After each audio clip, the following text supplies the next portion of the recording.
At least in theory we are. I don't see anything yet. We're going to have to wait and see if anything actually shows up on Twitch. I'm going to have to refresh the page again because Chrome is being a little bitch.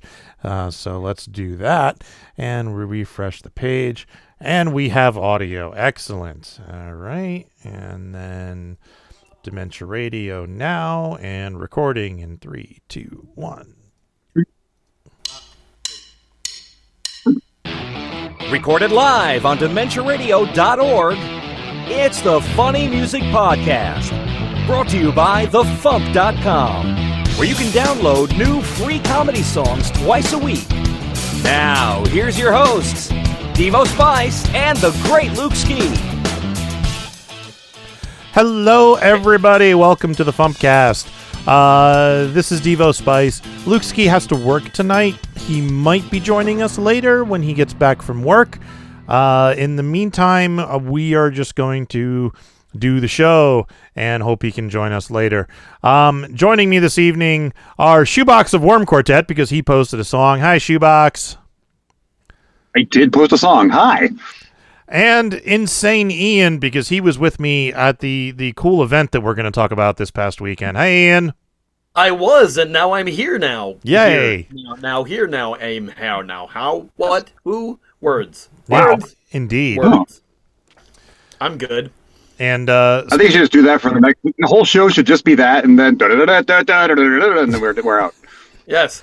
That would make my job so much easier. Just right? The theme song will change, though. Yeah. I do have a message from Luke that I wanted to play about Just in case he's not able to make it. Yeah. Greetings, FuMPCast. This is Luke Ski, and I am not on the show tonight because I have to work. And the reason I have to work is actually a good reason, because the vice president of the Los Angeles Local Mail Handlers Union was able to, within about 72 hours, get a form made up and signed so that I could have a change of schedule, which meant that this work week, my days off were Saturday and Sunday instead of Wednesday and Thursday. And because of that, I was able to attend the big event that everybody else on the show tonight was able to attend. So, so that's why I'm not on the show to talk about it. I'll just say really quickly that if that whole change of schedule thing hadn't happened, and if I still had never gotten permission to be able to have that day off, and I decided to take the day off anyway to go to the thing, and then I would have came back to work and they would have fired me over it, it would have been 100% worth it. Zero regrets. It would have been absolutely 100% worth getting fired to have been there. Amongst friends and legends, it was amazing. So yeah, I will stop talking now so the rest of the guys here tonight, and girls, if there are any, and they, thems, if there are any of them as well, can talk about, everything that happened this weekend. So there you go. Luke Ski signing off from hell. So there you have it. And I agree with Luke. If he got fired, it still would have been worth it for me to go. I mean, Dude, I did that, but the first MarsCon I went to when Dr. Demento was a guest of honor, I did not have permission for my job to go. They refused to grant me permission. They said, nope, we're working weekends. You've got to be here. I'm like, all right, well, I'm going to go. And I went. They didn't fire me. I kind of wish they had, but they didn't. So I kept working there for but, yeah. Speaking of the awesome weekend, let's do this. Let's get caught up with what Devo and Luke have been up to since last week. Or else Devo, if Luke bailed and didn't show up. Hey, what? Oh, he's right. So yeah, we don't have to drag this out for too long, but I do want to talk about this past weekend because it was kind of amazing. So we were all at Sulu's house for a party on Saturday. Actually, let's talk about the record store signing first because that was fun. Let's talk about the record store signing first. Oh my God! Two people on this podcast have different experiences. Yeah. Oh my God! I was planning to be there, but then when I got to LaGuardia, it was so foggy you couldn't see the planes on the tarmac while you're in the terminal. You know, those big giant windows they have? There were no planes. So all the flights were delayed, and that meant I was going to miss my connection, and they rerouted me on I flew all over the damn place, and I got into California too late to go to the signing. So I missed the signing. But Ian made it. But I made it, and Shoebox was there. Shoebox I was also before there. I got there because my flight didn't arrive. My flight got delayed, and I didn't arrive until like 3 when I was supposed to arrive at 2:30. So, but Shoebox was there before that. Shoebox, why don't you start it? Oh my God! Yeah, I showed up. Well, here's the thing. The night before, I don't want to get too long here. The night before, I looked at the fingerprint site to see, what the hell was going on, and they did a rather smart thing, which is that instead of just having people camp out there, they ahead of time gave people slots to show up so that they could do their record store day shopping. I'm like, that's great! What a great idea! Unfortunately, I had not planned for that. So I'm like, all right, well, they're letting regular people in at 1:30, so I'll go there around then. Or it was at 1. Sorry. So I went there just before that, and there was a line way down. I mean, the line was never this bad again. It was blocks and blocks and blocks of people. And I walked to the end of that and stood there for a little bit until I heard the murmurings and realized that the people who were in that line were people who actually had a slot that was 2 hours earlier. They were 2 hours behind on the slots that they'd gone through. Wow. So I'm like, all right, I'm going to leave and come back later. So I left and came back later. I went and did stuff. And when I came back, it was for the Dr. Demento signing. I figured, well, okay, I want records and I want to meet Dr. Demento. There are 2 lines. What do I do? They did not they did not take into account, apparently, that people might want to meet Dr. Demento and also buy other records. Apparently, if you are into Dr. Demento, you don't like any other music, you only want Dr. Demento. And I mean, I'm sure there's a few people on the stream here who fall into that category and are just nodding like, yeah, what the hell? But I mean, you guys are awesome and I love you, but I am not one of those people. So I went back and forth between the lines a few times. I had somebody save my place in both of them. It ended up just, I went in the one that got me records. Went inside, gave them my list, and then they went back to the back and got my records and gave them to me. And then I went through another line to actually pay for those records. And after that my part of the Dr. Demento line had gotten in already, so I just kind of snuck into the Dr. Demento line and got the thing. So I made it work. It just took a long damn time. And then I got to meet Dr. Demento, and he signed my thing. I mean, I've met him before, obviously, but every single goddamn time is amazing. And he signed my thing, and it was awesome. Nice. The end. And by the time that I got there, I saw that you were so up far ahead in line, and actually I think maybe you were either in the line to about to meet him or were just leaving that line. But when I got there, I was told that before that, I had heard on the Dr. Demento Facebook group somebody had posted that Fingerprints were doing an online reservation, not just for places in line, but for the record that they were releasing that day. It was Record Store Day, yes. And they were releasing the 12-inch single of Let's Get Demented, or Get Demented, by Dr. Demento and the Amoebas, and then the B-side is Shaving Cream. And it was going to be this really cool 12-inch yellow splatter. It was a Record Store Day release, so it was limited number, but you were able to pre-purchase that record on the Fingerprints website, so that you could have that as your place in line for the signing that they were going to do. The signing was supposed to start at 3:30, I think. Things got haywire. I got there, and somebody told me they sold all the pre-orders. All the people who had pre-ordered the discs didn't matter, and they sold the ones that they had pre-ordered. And I went, that's not cool. I had pre-ordered one for myself and one for Devo Spice because if you were going to buy more than one, you had to have 2 people with you. And because Devo, his flight got delayed, Janice came with me to the signing. She was the surrogate redhead of the event. She was the surrogate redhead, yes. And so I got there and I went, I pre-ordered this on April 3rd, like 2 whole weeks ago, almost 3 weeks ago, and someone told me that you've sold all your pre-orders. And they went, And so they went, hang on, let me go in the back and check, and I gave them my order number. And they went off, and they came, and they said, we found one. So we can give you the one, don't know what to do about the other one. And I went, there's shirts there. Why don't you just give me a shirt? And they went, well, we'll have to eat $10. Yeah, you're going to have to eat $10.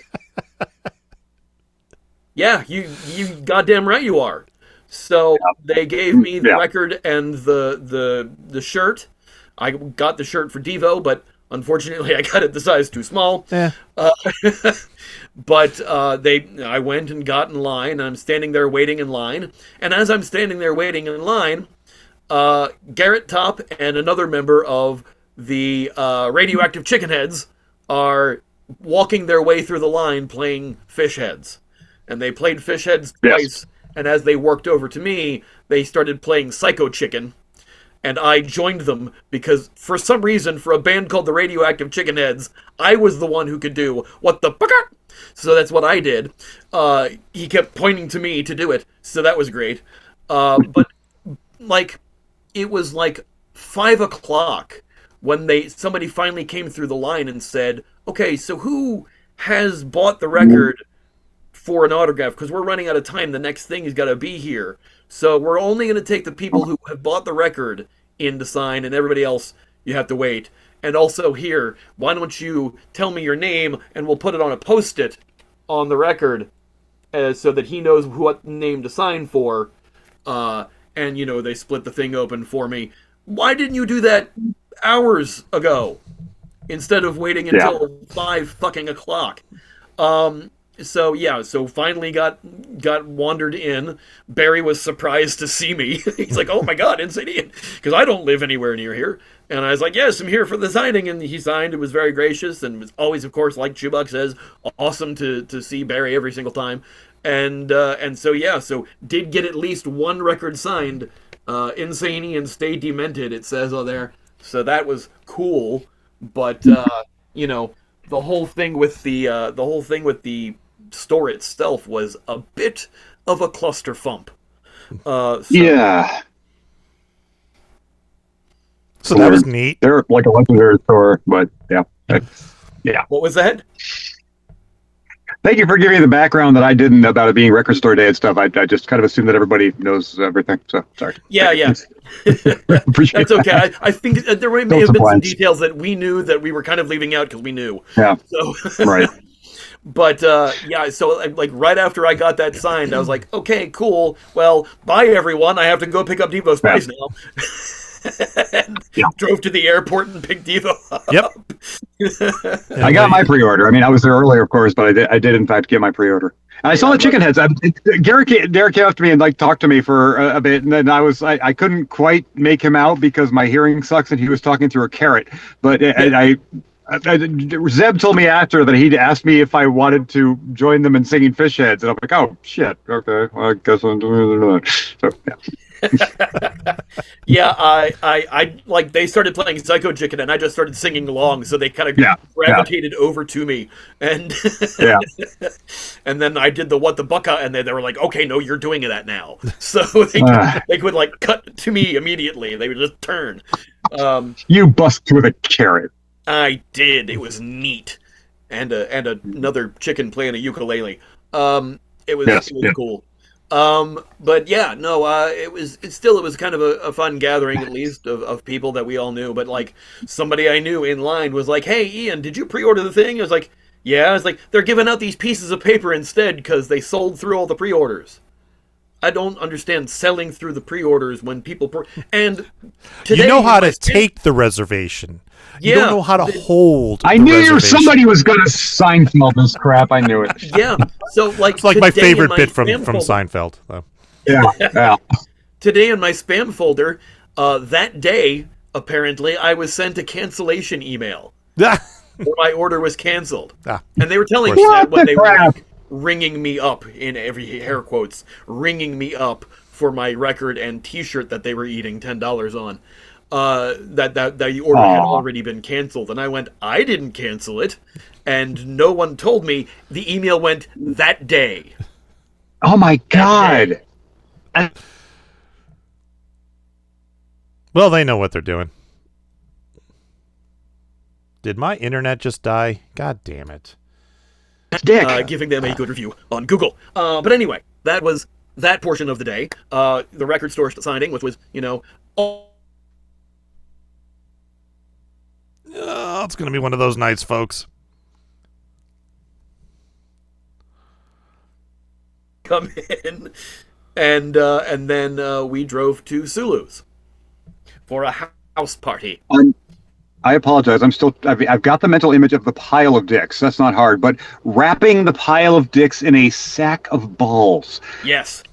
Okay, so is it a sack made out of balls, or is the sack that already has balls in it, and you're just wrapping the thing in it? Because the balls Well, you would fall have out a of the ball sack, and the ball sack has balls in it. So a sack of balls would be a ball sack with balls in it. You know what sucks? My internet crapped out for a moment. I have no idea what the hell you guys are talking about now. Yeah, well, I saw your face was frozen there for a little bit. That was fun. Hopefully the stream got us talking. I don't think so. No, they didn't, because it all goes through me. So. Oh, okay. Good. That's a good thing. Everything that happened is good. So Sulu's house. Yeah, I had said then we went to Sulu's house, and he was still stuck on the thing that I said about the signing being a bag of dicks wrapped in a sack of balls. It was a pile of dicks. Yeah, a pile of dicks wrapped in a sack of balls. Thank you for the correction. I apologize. Right. Yeah. So Sulu had a surprise opening act for the main performance.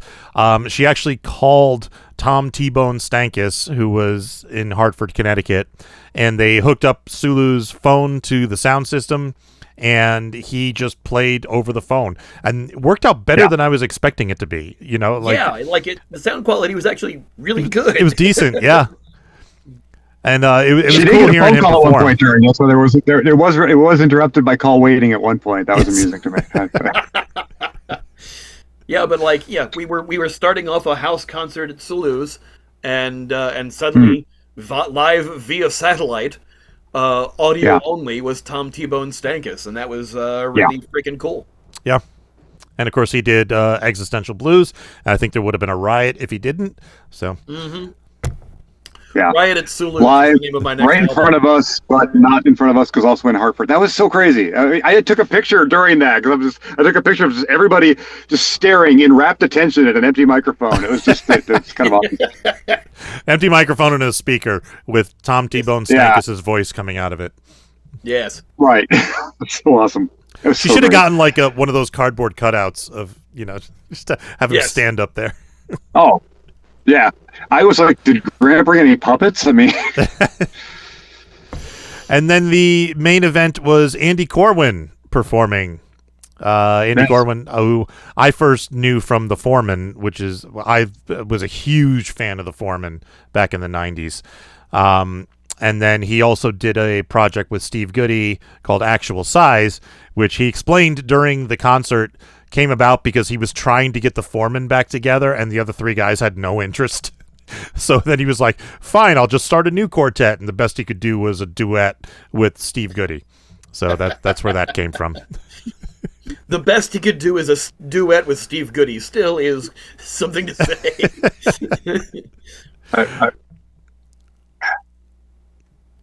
What? I forget what I yelled out when he mentioned that he was trying to form a quartet and failed miserably, but I yelled something out. It was just like, I felt that. I felt been that there. hard. Yeah. Yeah.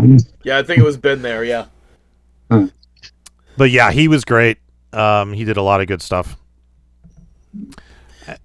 Yeah. And then it was the sort of open mic portion of the evening where there was a list of people who were going up to perform a song or two, and Devo went up first. For some reason, yes. First, because you were the first person Sulu saw, so you were the first person put on the list, and decided to show us all up by performing Dad Bod. Yeah, I did Dad Bod again, and it went pretty well. I screwed up fewer words this time than I did at MarsCon, but I screwed up different words. So it was, I think if you take those two recordings and put them together, you might get a full performance out of it. Right. But yeah, it went pretty well. I was second guessing myself. I was like, I wonder if I should have done "Hide My Boner" because it's a funnier song, But whatever. No, it's still rap. No. Dadbot is impressive prowess wise. So, and also still a Very good much so. song. Thank you. Yes. Yeah, that was fun. And, Agreed. No, you killed it. and then Luke went up and did "My Name Is Not Merv Griffin." He did, which Yeah, was he did. fun. It was Yes. good. And then it appears that we are joined by a salad. Hi, Chris.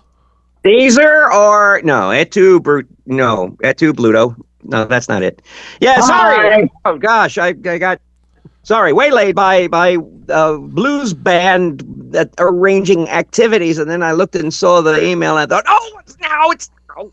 sorry. Yeah. I'm on my way back from practice, so yeah. Ah.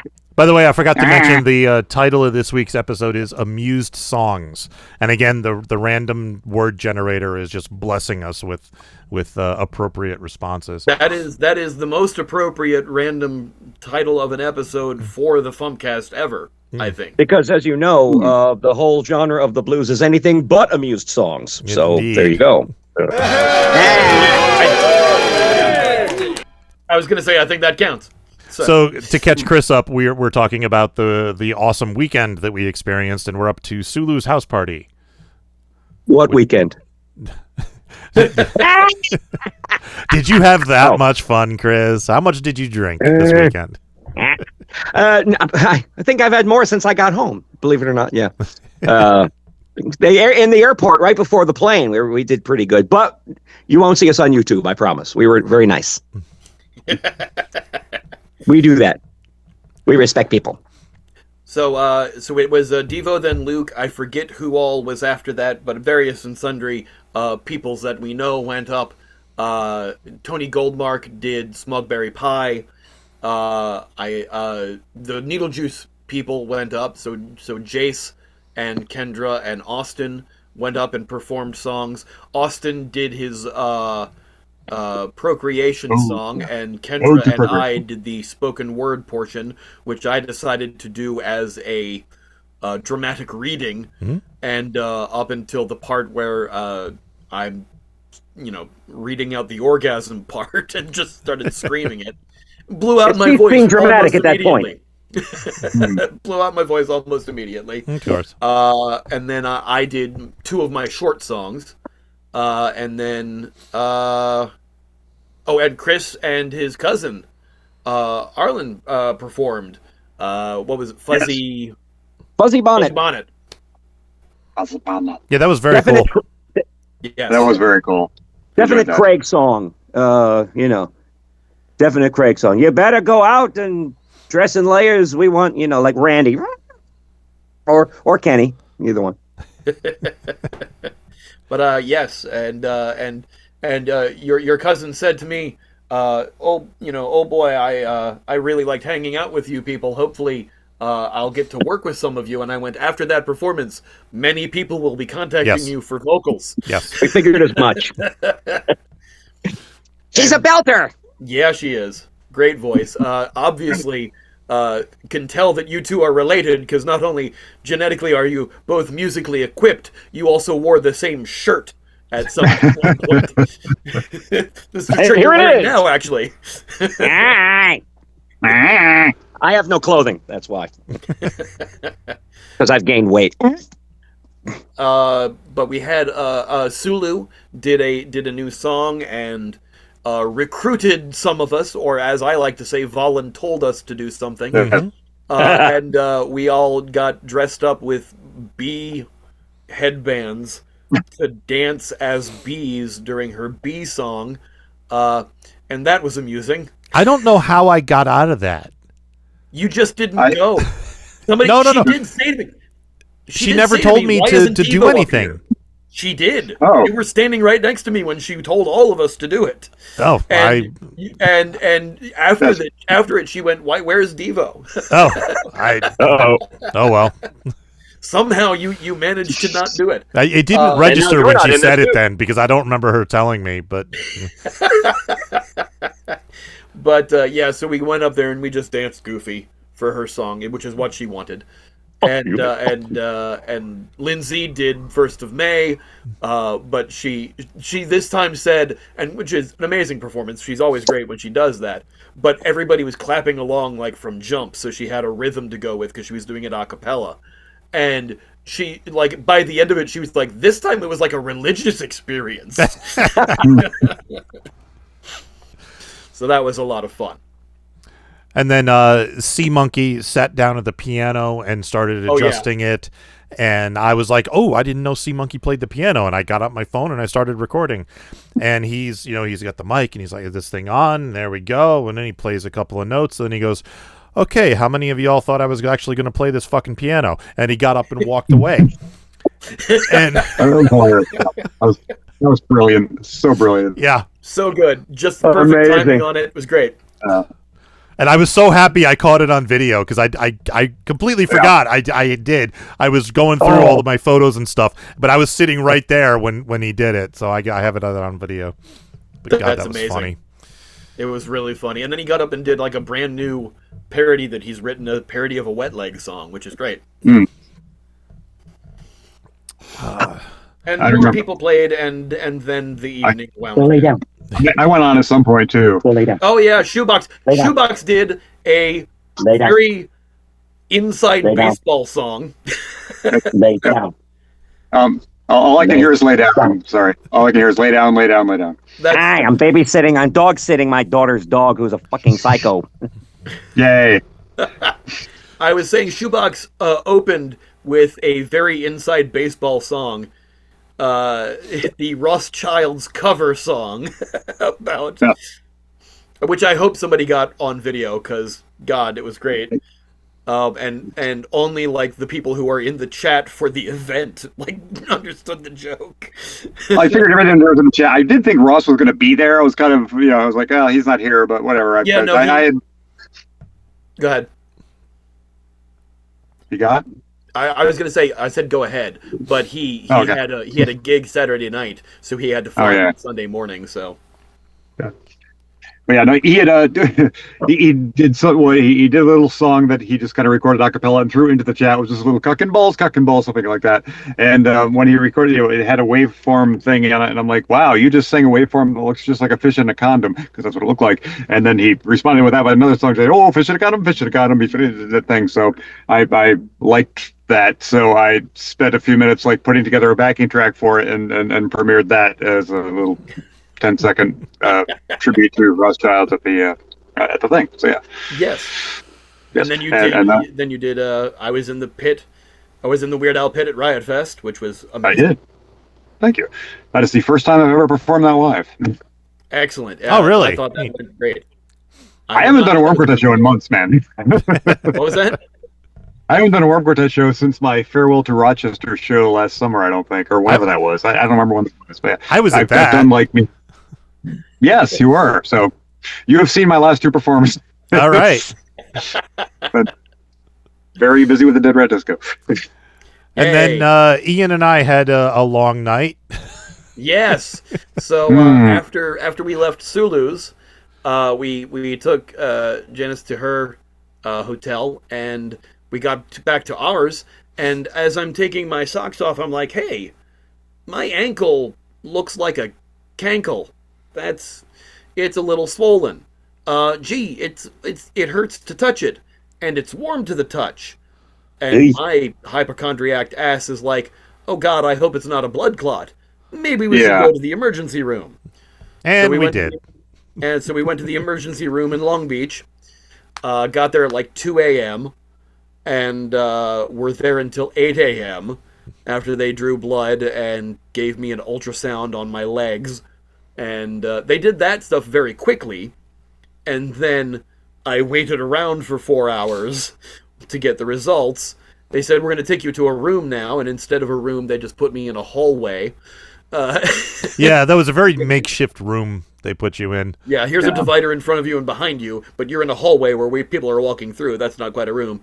But yes, they told me I had a mild cellulitis in my ankle and gave me some antibiotics. And so we got back to our hotel at 8 a.m., so that was enough time to sleep for like 3 or 4 hours before leaving for the big event on Sunday. Yes. And which I don't think we've actually said what the big event was yet. Yeah, the big event was a party for Dr. Demento. It was a combination birthday party / retirement party. I think some people referred to it as a rap party for his show. Yeah. And what was the name of the place it took place at? Alex's Bar. Alex's Bar. Alex's Bar, yes. Yeah. Yeah, and a legendary Long Beach establishment. A lot of punk and metal bands and stuff have played there over the years. It's hence all the cool art in the walls and everything. Yeah. Cool. Yes. And we actually showed up early, and they weren't letting people in yet, so we were just hanging out in the parking lot. And I overheard the guy behind me introduce himself to somebody else as Larry Gross, and I went, like junk food junkie Larry Gross? That Larry Gross? And he's like, yes. And I'm like, hi. And we talked for a few minutes before they let us in. So I got a picture with him. That was cool. And it was a lot of that. It was a lot of, hey, you, hey, Exactly. Yeah. There were. I made it like 3 feet into the room, and I was just like, "Oh my god, hi, how you doing? I haven't seen you in a long." It was like 3 feet into the room. I just kept moving like foot by foot. I just kept running. I have never been surrounded by so many people I know in one place, and then also all these other people who I've like idolized since I was like 9. So yeah, 1000%. Yeah. Yeah. It was very surreal. The room got full very quickly. Mm-hmm. There was about 150, 160 people in that room. Yeah. Because we got there early, I saw Barry sitting at his table, and there was nobody around him. So I was like, I'm going to go say hi now before the crowd hits. Yeah. So I went over and took a selfie, said hi for a few minutes, and then and then I turned around, and then there was a crowd behind me waiting, and I'm like, okay, I will let somebody else talk to him now. Yeah, exactly. I did that briefly, and then I had to go back anyway because the Wolves of Glendale, who weren't able to make it, were like, pass a message along to Barry that we love him and thanks and stuff. So I remembered it and had to tell him again. But it was very surreal. Like, they told us, be there at, the thing starts at 1, but make sure you're there by 2 because we're going to start doing a presentation thing at 2.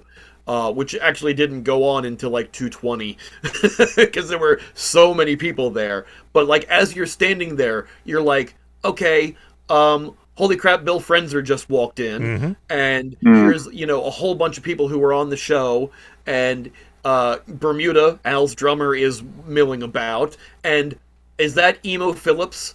Is that Tom Kenny? Tom Kenny wandered in at one point. And it was just, there was so many people and so many like people involved in what we do, and it was like there was a big group of us from the FuMP there. There was a lot of people from the FuMP there. Alan Sherman's son was there. Alan Sherman's son was there. Jerry Sherman. Yeah. And Robert, wasn't it? Robert. It might have been Robert. You're right. Yeah. There were so many names I got confused. The guy who sang "I Get Weird" was there. I talked to him for a while actually. Yeah. Why am I forgetting his name? John Christensen. Thank you. Nice guy, really. I took 0 pictures. I was so engaged in like I want to pay attention to everything that's going on and talk to people and mill about and mingle, and I took no pictures. The only picture I took was of the Devo sandwich, and I'm not going to explain what that is. And no, you have to use your imagination for that one. No, but so it was an incredible day, and eventually at 2:00, Jeff Morris, who was one of the 3 people who put this thing together with Angel and Sulu, and I think one other person named.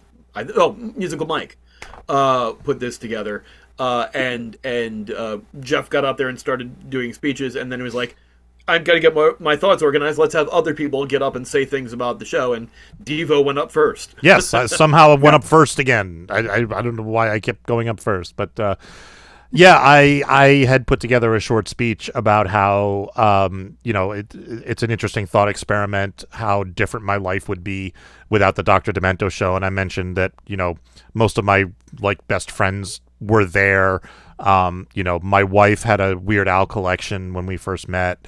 And then the last thing I said was, if I can't speak for everyone, but the thought of growing up in the 80s without Weird Al is frankly terrifying, which is true.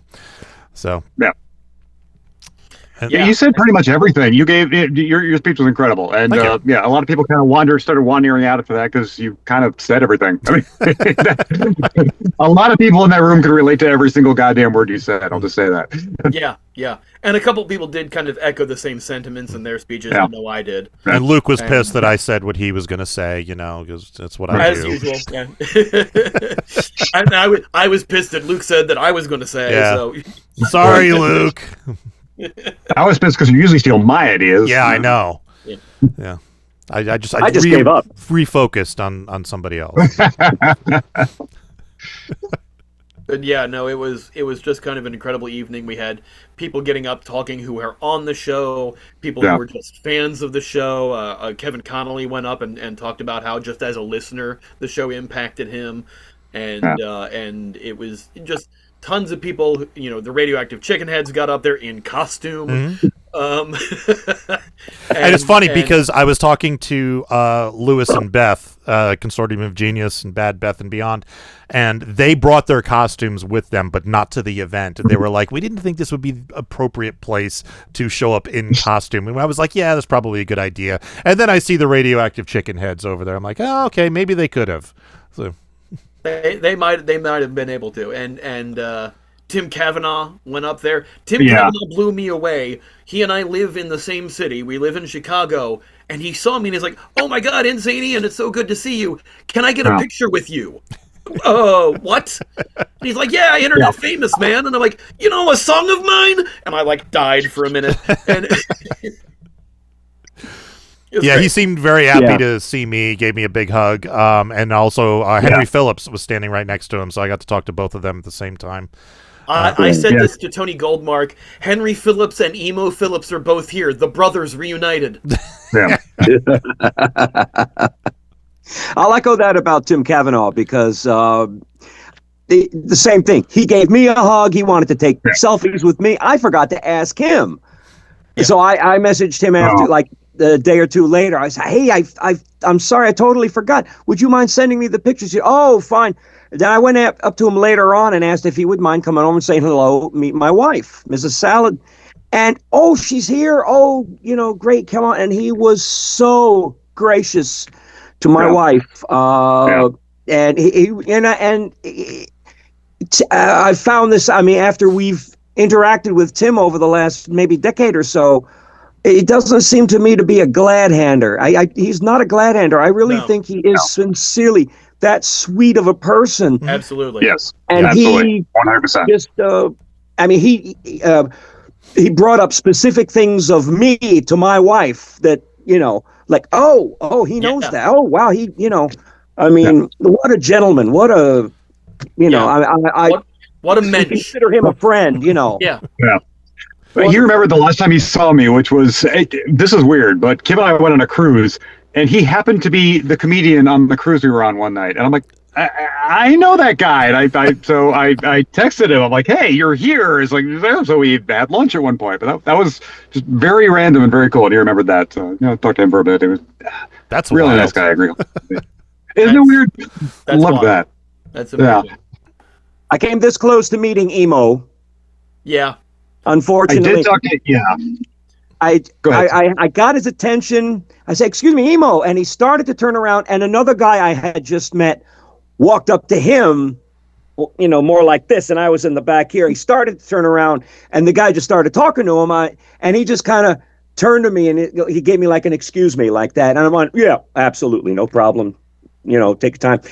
And it just, kind of went from there as he, went off. And so I never did really get to meet Emo other than, Yeah, I had the same problem. I kept seeing Emo, and I was like, I am, for some reason, intimidated to go up and talk to Emo Phillips. I also had the same thing with Tom Kenny. I didn't say anything to Tom Kenny because, well, number one, I know he's a voice actor, but the only role I could think of him doing was SpongeBob, and I never watched SpongeBob, and I didn't want to talk about something I never watched.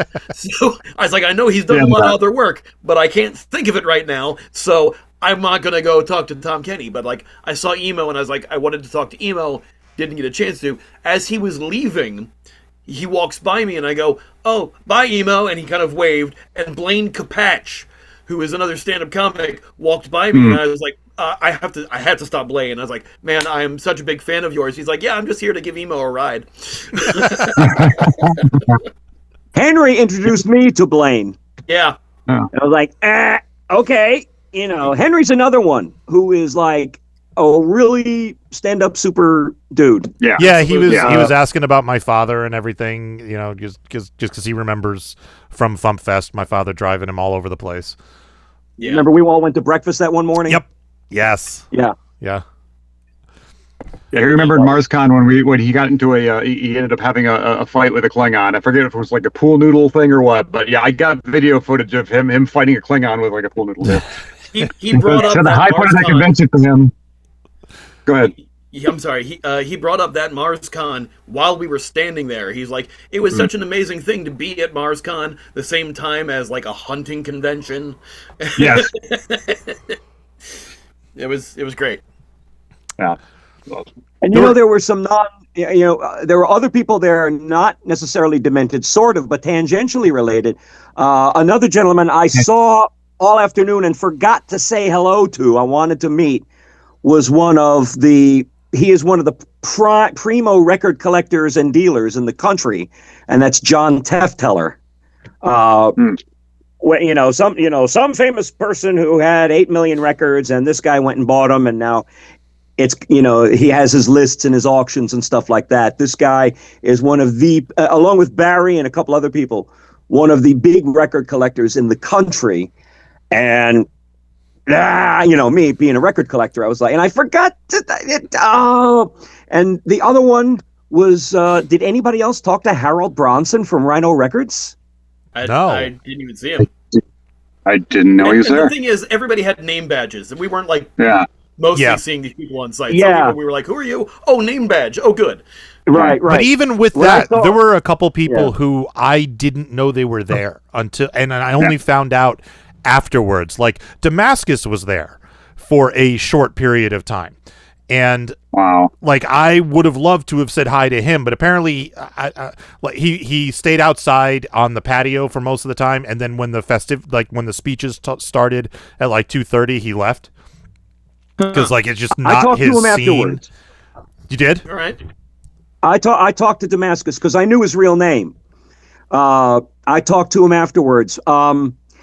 He answered a lot of my letters when I used to send them in to the show or send tapes in and whatnot. And of course, he signed my Subaru 45. But I tried. He didn't remember, or he didn't want to admit he remembered the name. And it has been 45 years, let's be honest. But, it's...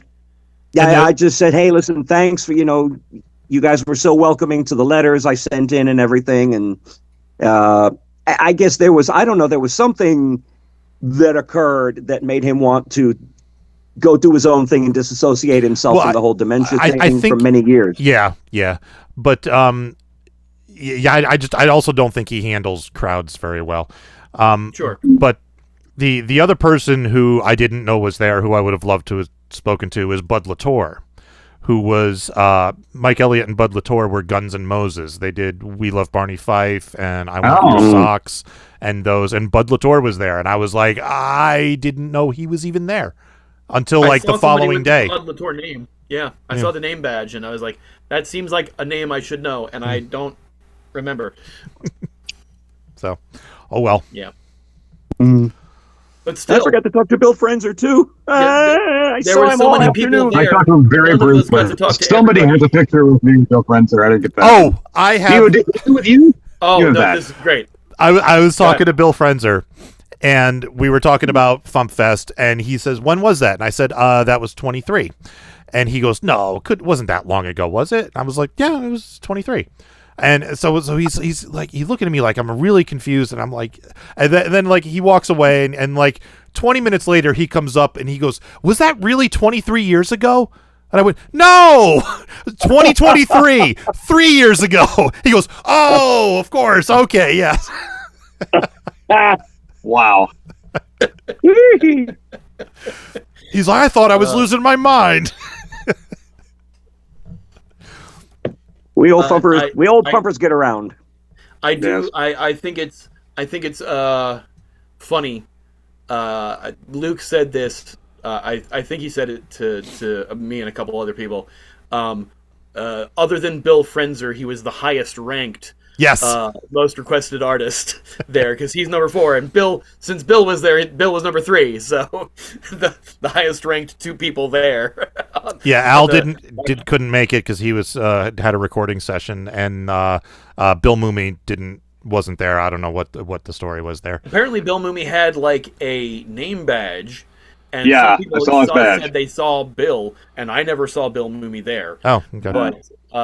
But you know, I didn't see him there. Somebody said they saw him or either saw his name badge. So I'm not sure. I saw his badge. His badge was on the table, so that might have been me. Yeah. So like, you know, he might have like been supposed to come and just didn't, or whatever. But you know, still, It's strange because go ahead. No, go ahead. I was done.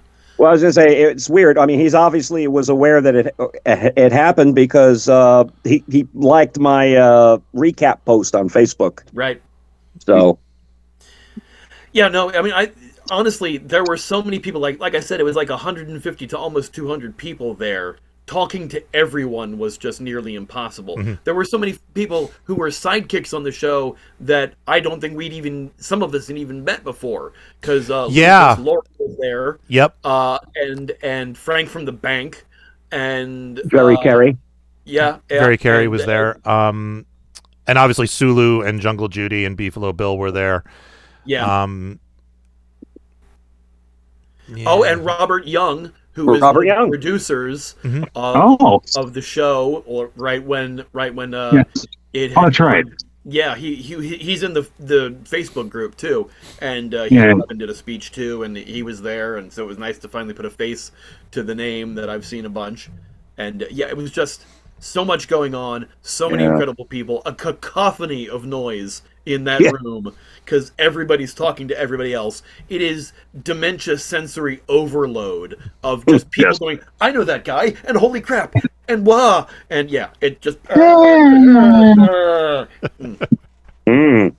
You can say that again. I don't know what I said to Emo Phillips. I did talk to Emo Phillips briefly, and I think I don't know what I said. Probably, "I like the noise you make with the face is funny," and I listened to it's probably about that level of intelligence. Honestly, I have been a fan of Emo Phillips for so damn long. I mean, we used to rent his videos from the flipping video store when you could do that, and just but when my parents would rent it is what I'm saying here. So long damn time. It's just. Anyway, I was at the college radio station when his first album came in. Oh yeah. It came to in fact, I have the radio station's copy of his first album. I kind of like, well, Nice. I'm going to keep this. And ever since then, so that's 1985, I think. So it's like long time emo fan as well. So yeah, absolutely. Yeah. What was weird for me was maybe because my history with some of these people is so long and it goes back so far.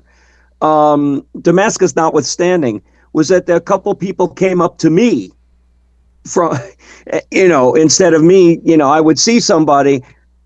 This happened with Jungle Judy as we were going in. She came up to me, said, "I wanted to come out and see you."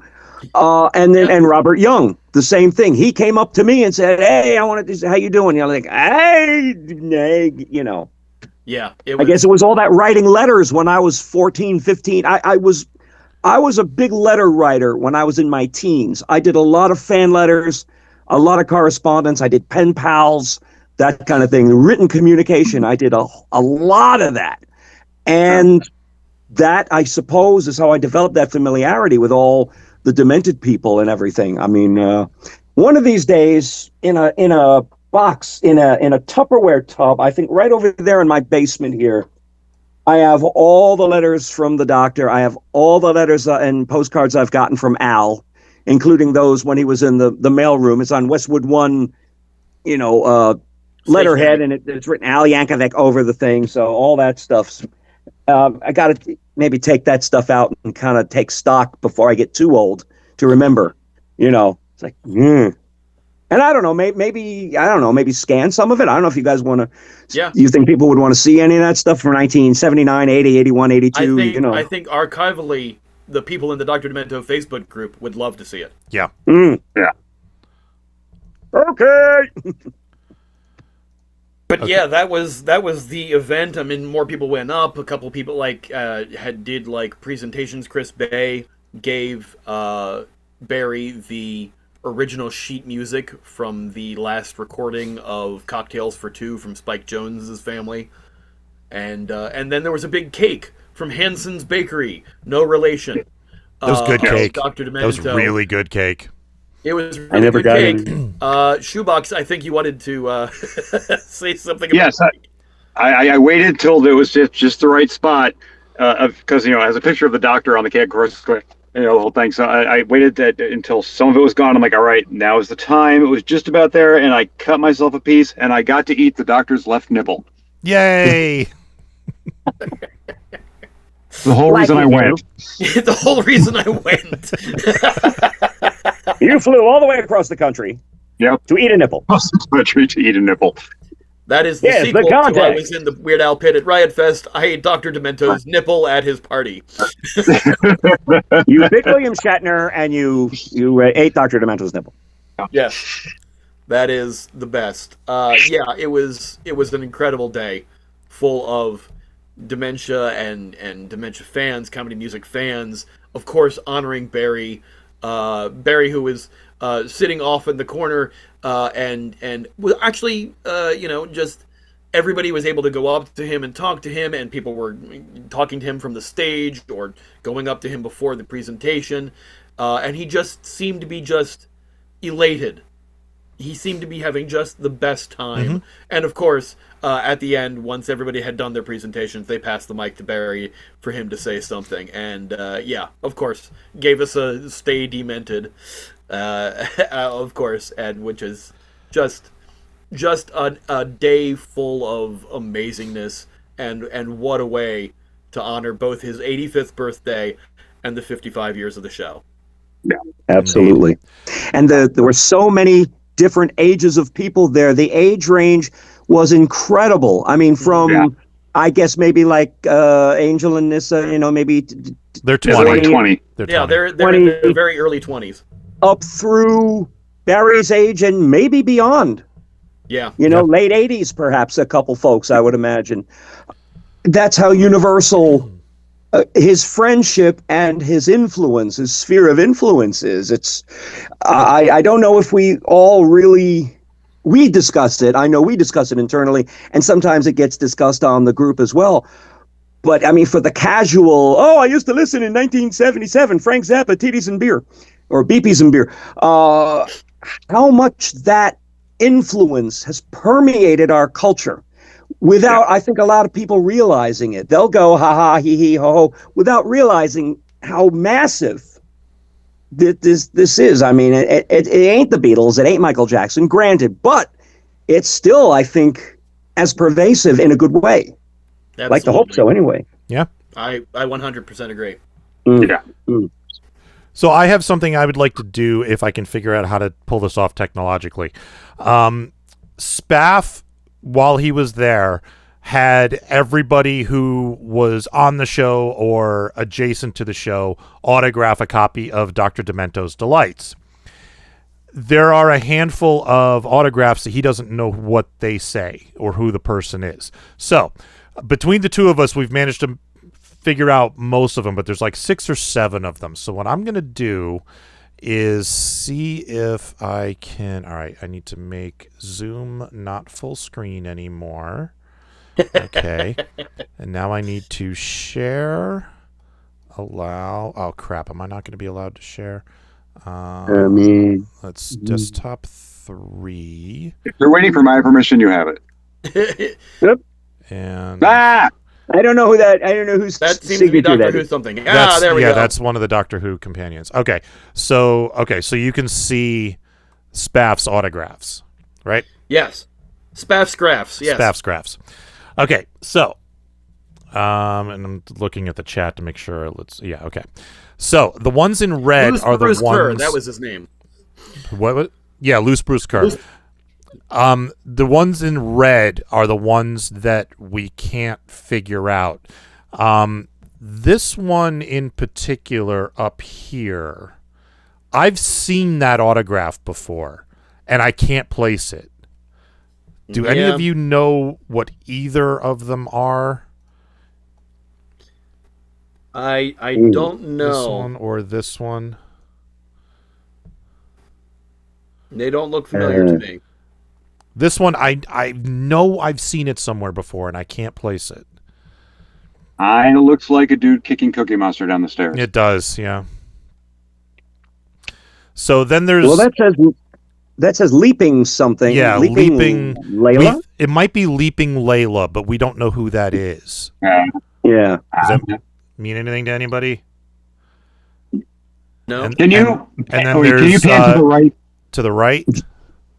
And just a little bit, and get just under Dr. Demento's hair here. If you could, just under his beard. If you go down a little bit more. Okay, I want to point something out. That is the smallest Luke Ski autograph I have ever seen in my fucking life. Yes, it is. He actually said, I've signed it the smallest I've ever signed it. Did he? Oh, man. So I know one of them. Does anyone know who Justine is? Justine Ward. She was the one who sang with Andy Corwin. I was going to say, I thought she was the person who sang with Andy, because that's Andy's signature next to it. Yes. And it looks like that symbol above it is supposed to be an ampersand, but it kind of got messed up. Okay, now this one that's in the triangle in the insert the photograph. Yeah. Yes.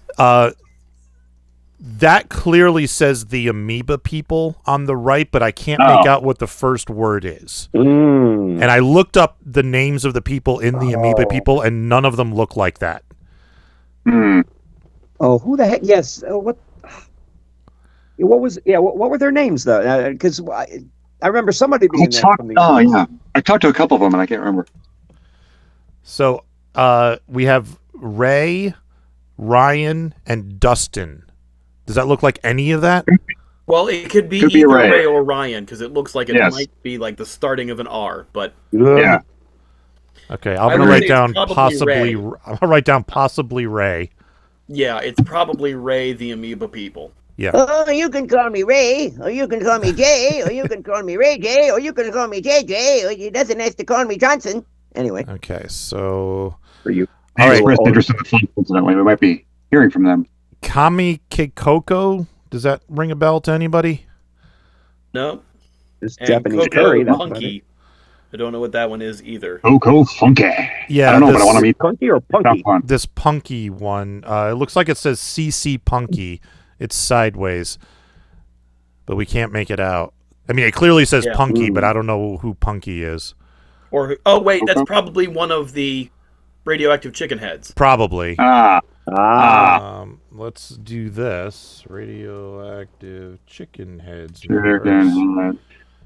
Carrot Top, Bird Brain, Rockin' Robin, El Pollo Diablo, Franken Chicken, Wiccan Chicken, Wedgie Emaciator or something, Nuke Boy, Sergeant Cyclops, Greasy Chicken, Pastafarian, and Poultrygeist. It doesn't look like any of those. Maybe but the reason I'm thinking it's part of the chicken heads is because Ian Lackey is part of the chicken heads. So maybe it's a new edition that's not on the website yet. Maybe. There is a Kamikaze Coco listed on Discogs, and it goes to Weird Al's Placebo EP, but I don't know why. Oh, maybe. I will make a note of that. Happy Birthday, backing vocals, Musical Mike, Bet, and Kamikaze Coco. Oh, right. And Frank from the Bank Sanchez on bass. Yes. Frank from the Bank was there on was there that weekend. Oh yeah. And I remember the name now. Yes. And then there's this drawing, which it appears to say Keith next to the drawing of. Is that supposed to be SpongeBob? Or that's probably Tom Kenny. No, because Tom Kenny is up here. Oh yes, so it is. I see it. Right above emo. Yeah. Yeah. I don't know. Are we sure Zeb didn't do that drawing? Because it's right next to Zeb's signature. That's true. That could be, but it does look like it says Keith right there. Yeah. So. I don't know. And then there's this one down on the bottom right, last one, that we can't make out at all. What in the name of crap? Yeah. That's too many words. Lusty Reuben or something? I don't know. Lusty Reuben is. Of course, it's got to be Lusty Reuben. That's my favorite name right now. Lusty Betsy, somebody. Betsy. Bootsy Collins. I don't think he was there. Yeah, no. All right, well, we got a couple. We have a little bit of info I can pass on to Spaff. So thank you for that. And now I can go back to full screen mode. Watch four grown men all tilt their head the same direction to try to read thing. And then there was karaoke. Yes. And then there's Maud. And then there was karaoke. And there was karaoke. Angel and Janice and a couple other people all decided to go to round one. The Needle Juice folks and Luke Ski and Beth and Lewis and Devo and me and Shoebox and Zeb and I think maybe one or two Jefferson De Leone. Nissa and who? Jefferson De Leone, aka Flibberty Gibbet, aka Powered by Satan. Yes, he was there briefly. I didn't see him very long there. And Sea Monkey all went to karaoke at round one, which is a chain bowling alley, arcade, and also apparently karaoke spot. They had karaoke rooms, and they had ramen. A silly old time. What was that? They had ramen and gyoza and stuff on the menu, because I'm like, this is just going to be like wings and pizza and crap. But no, ramen, gyoza, teriyaki chicken. It was a very interesting menu. Yes. And 99-cent ice cream. 99-cent ice cream. And so we partook in the singing of silly songs and such. We did. I got to sing a Cannibal Corpse song for the first time at karaoke. That was awesome. The fact that they had Cannibal Corpse at karaoke. Devo sees it and leans over to me and goes, "Should I?" And I went, "Of course you should." And the weird thing is, question. I don't know where they listed it, because if you browse by genre, like I went through all the heavy metal and it was not under heavy metal. I also checked punk and alternative, and I don't know where else it would be, but it's not listed anywhere. You have to actually search for Cannibal Corpse in order to show up. Yeah. But I got to do it. Yeah, that was fun. You did that. Kendra helped you. She did. And then you did you did, I think, an Ailstorm song. I did Drink by Ailstorm, which was their only song. Yeah. I was hoping to do Fucked with an Anchor, but that wasn't an option. Mm-hmm. I also did Posse on Broadway by Sir Mix-a-Lot. I did Sick of You by Guar. And I helped Luke with Crushin' by the Fat Boys, which had a absolutely terrible instrumental. It was just, God, that was awful. Yeah, that was bad. I mean, your version was good, but yeah, the music. I enjoyed the commentary on the music though. You're pointing out everything that was wrong with it, and that was a good time. Yeah, I did. Where did that start? I started with "Female of the Species" by Space, because I love that song and it was there, so did that. But the next one I did was "One More Minute," which strangely I've never done at karaoke before, and that was just after Beth had gone up and done. She picked "Rock You Like a Hurricane" and did "Hurricane" over it, which if you haven't heard it, check it out. "Hurricane," it's Bad Beth and Beyond. It's a great song. It is. I sent it to my sister who lives on the Outer Banks, and she could relate immensely. But that was a great one. She did that, and then she announced that she had to leave. And I immediately start one more minute, and it starts with, "Well, I heard that you're leaving," and that seemed ridiculously appropriate. And then Beth just came over and started harmonizing with me, and we just started going with it. And somebody was kind enough to hand her a microphone, and I mean, my God, okay, Beth is an amazing singer. First off, she's such a great performer. And it just, I mean, and it was one of those things where I'm, any movement that I'm making, she's like, knows, she was like mimicking or responding to it in some way before I even knew what the fuck I was going to do. That was, she is crazy good. And that was really energizing, and it was a very good time. I greatly enjoyed that one. That was a lot of fun to do. So we have multiple angles of that, with various people recording that performance. So yeah. We have talked about whether there needs to be a studio recording of that, and the answer seems to be maybe. So we'll see. Yes, the answer is a unanimous maybe. Yeah, that was fun. And then I'm like, all right, well, I'm going to do just to see what the hell happens. I'm going to. Oh, what else did I do? I did the Misfits. You did Halloween. Yeah, I was like, what the hell would happen if I did? What would be the reaction if I went up there and did "Don't Cry for Me, Argentina"? So I figured I would do that, and the answer was a lot of people were like, okay, and then looked at their phones for the entirety of it, except for Ian, who was singing along because Ian gets it. Theater nerd. Yeah. It was a good time. Yeah. Needle Juice was doing a lot of Neil mashups. Chase was doing a lot of Neil mashups, and somebody and he came over to me and says, "I dare you to do Hardware Store," and I was like, "I'm already losing my voice, but sure, I'll give it a shot." And Zeb thankfully got up and helped me out on that one, and we traded off on the rapid fire bit, but I tripped over my tongue like 8 times in the middle of that. And then I did Possum Kingdom by the Toadies. And well, seriously though, with no advance warning that you're going to do Hardware Store, that was very well done. Thank you. That's not, with no advance warning, you cannot expect perfection, and that was as close as you could have gotten. Thank you. And then somebody put in, "That's your horoscope for today." And I was like, "Who's doing that?" And somebody went, "You are," and handed me the microphone. I went, "Oh, all right, I guess I'm doing this now." And and then I did Tenacious D's tribute just before we left. So that was super fun. Yeah. Everybody got up and did some great songs. Janice did science fiction double feature from Rocky Horror. Right. That was weird because I had just put it in. I had put in that song, and then I looked over at her phone and she was putting it in. I'm like, Janice, I just did that. And I'm like, you know what, you can have that. I just did a thing. Go ahead. So and that's the second time that's happened. That happened at MarsCon too. That's great. We had a couple people doing Has-Been Hotel songs. Luke did the whole Being Dead thing from the Beetlejuice musical. Yeah, it was a lot of fun. It was just a bunch of people who talked about funny music for a while and then got up and did funny music or silly versions of regular music. Yeah, it was a blast. Yes. And Jason Company have dubbed it BerryCon. So works for me.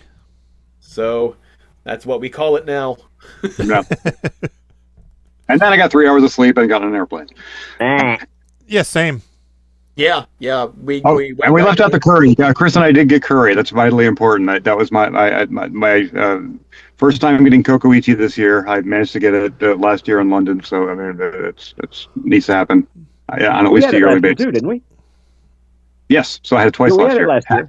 Yes. I had it then, but the last time I had it was in August in London, because there are 3 Cocoichis in London. Oh, and there are none in Cleveland. There are none in Cleveland. There's one in Texas. All the other ones in the U.S. I think there might be one in Hawaii, and all the other ones in the U.S. are in California. There's like 4 of them in California. And for anybody watching and listening who hasn't had Japanese curry, get some, because it's effing delicious. Yeah, I get laughed at by my Japanese coworkers because when I go there and I get all excited about Kokoichi, that's like saying, "Oh boy, I get to go to the Subway!" It's just everywhere there. Now that's good eating. Yeah. Oh man. So anything else Anyway, we want to sorry. say before we move on with the show? Because we do have a show to do. So Oh yeah, this Absolutely is not. a show that is talking about other things other Yes. than the weekend. Yes. Oh, this is a show. This is I a thought show. This was Yeah. a Zoom meeting. Oh, all right. Okay. I'm still here. Shoebox did a new song. We should probably talk about Shoebox, that. yes. Give us a quick intro I to did. your new song, and we will give it a listen. Actually, before we do that, Chris, are you going to stick around for the rest of the show, or are you going to take off?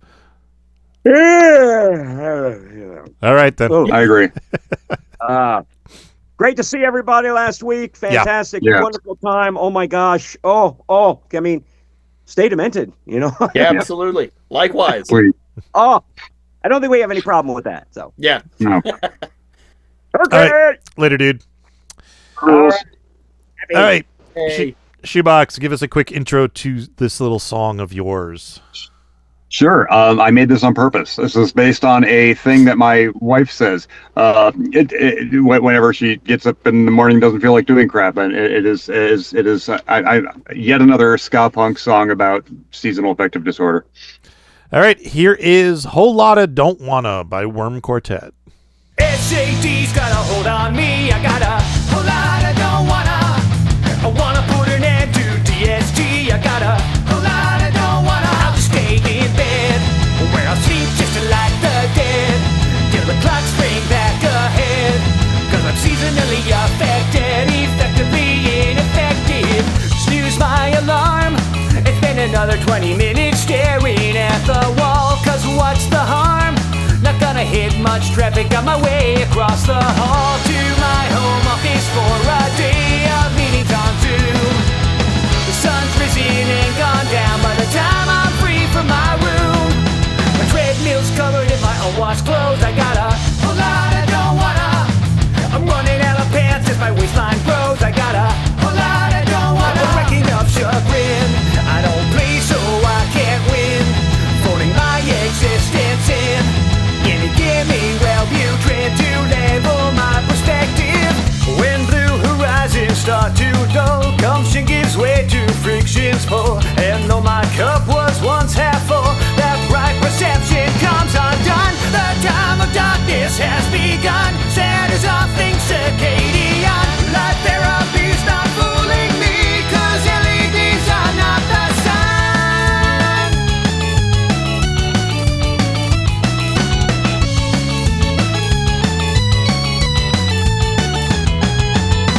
Brooding like a man with a 3-day stubbly chin. Set to set a fighting crime against BoJack Horseman again. Yes, really, again. All the leaves are brown and the sky is gray. I got a whole lot I don't wanna, but I'm not walking anywhere today. I got a whole lot I don't wanna. Scowling at the moon when the sunset comes too soon. I just want to sleep till June, like a bug in a cocoon. Cause I've got whole lot I don't wanna, whole lot I don't wanna, whole lot I don't wanna, whole lot I don't wanna, whole lot I don't wanna, whole lot I don't wanna, whole lot I don't wanna. Very nice. Thank you. So yeah, give us the rundown on this song. All right, sure. I started making this several months ago, and I was like, I got to get this done by March, otherwise it's not going to be topical anymore. And I finally finished it this month, and I'm like, you know what? That's probably kind of appropriate, honestly. So let that happen.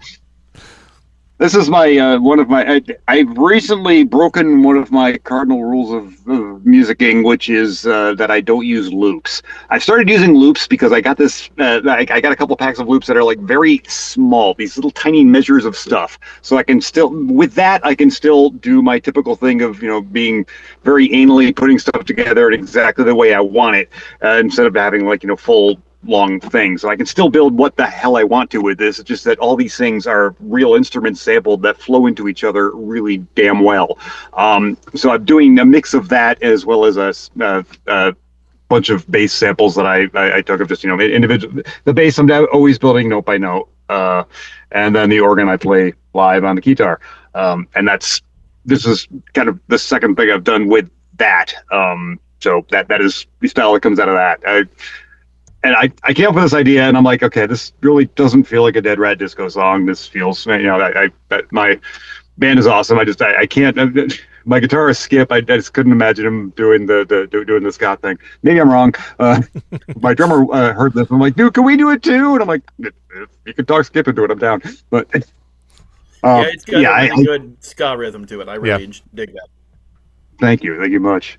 But yeah, it took me a while to get that done, but I'm really happy with how it came out. I enlisted the same guy who recorded the Dead Rat Disco Tonight video, the ungoogleable Aaron Smith, was that should be his full name, the ungoogleable Aaron Smith. That's great.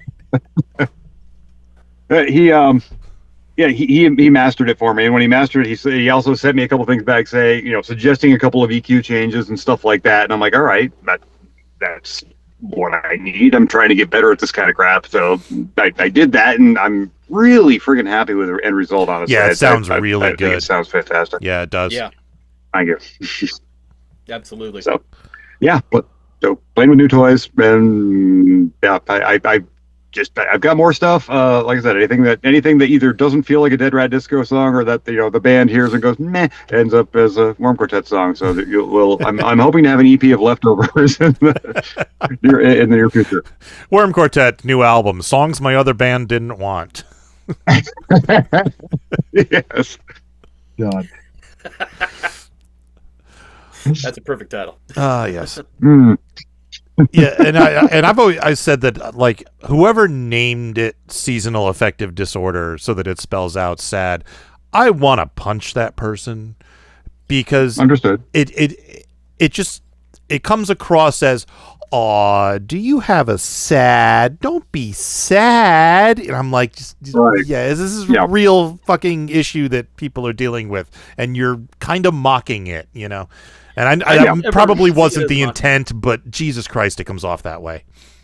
I don't see it that way, because, it's you're sad, but you're sad for a very specific reason, and that is because you are seasonally affected. So I think it personally, for me, I think it works well, because it's explaining two things in multiple ways. So it just comes off as condescending to me.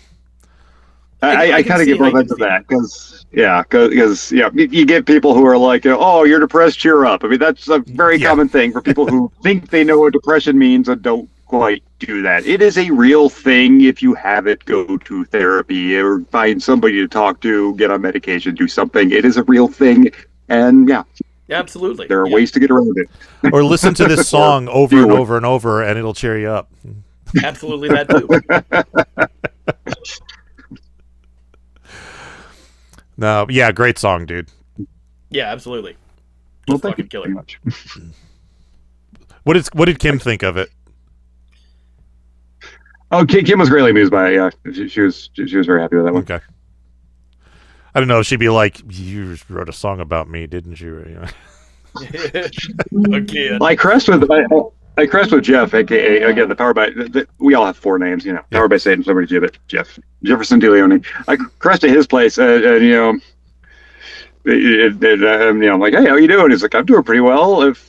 How are you? I heard the song. Are you all right? I'm like, yeah, like it's April, so yes. Yeah, that was the other thing. I got back from, like, the week before I left for the trip. It was 85 degrees here in New Jersey. California, hot. I land in LaGuardia. I'm in t-shirt and shorts. It's 40 degrees out.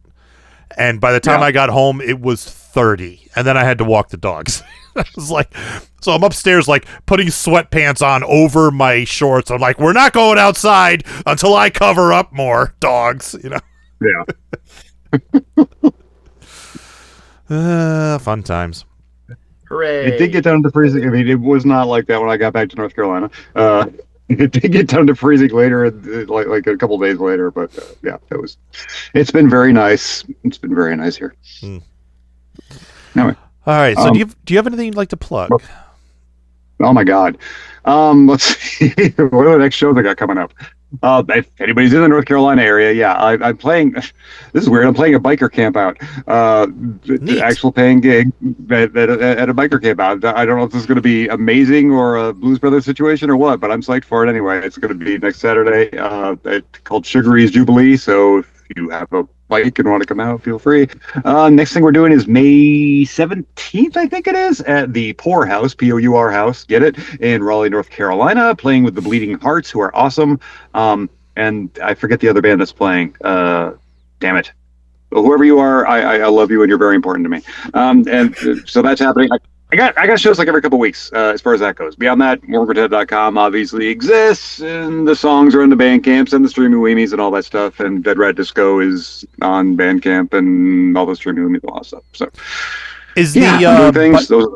Is the Biker Show a Worm Quartet show or a Dead Rat Disco show? It's a Dead Rat Disco show. Okay. Yes. Because I was gonna say, I could totally see bikers getting into In the Mayonnaise. Like I could see them enjoying that. Well, I got the guitar. I could pull that out. I mean, and now I'm in this too. Hey, look, we got a Luke Ski. Hi, Luke Ski. Hi. So, how many of the Amused songs did you play so far? We just finished talking to Worm Quartet. The first song we talked about the weekend leading up to it, and then I was like, yeah, we got to get on with the show at some point. So here we are. But feel free to talk about whatever we can let Shoebox go now because he was about leaving. He to go do other things. Like sleep. Yeah. No. If you would. Yeah. So yeah, that's the song, and yeah. Great song.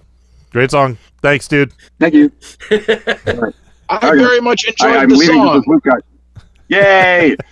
I'm thinking good. So we're swapping out one guy in a car for another guy in a car. Yay, we're swapping car guys. Swapping car guys. Yeah, fantastic weekend. It was great to see you guys, as it always is, and hope we can do that soon somewhere. Likewise. Totally. All right. Toodles. All right, later, dude. Bye. Have a lovely night. So yeah, Luke, how was your weekend? Well, first of all, I don't know if you heard me properly when I came into the show, but I said, how many of the Amused songs did you play? I did not. God damn it. Where's that thing?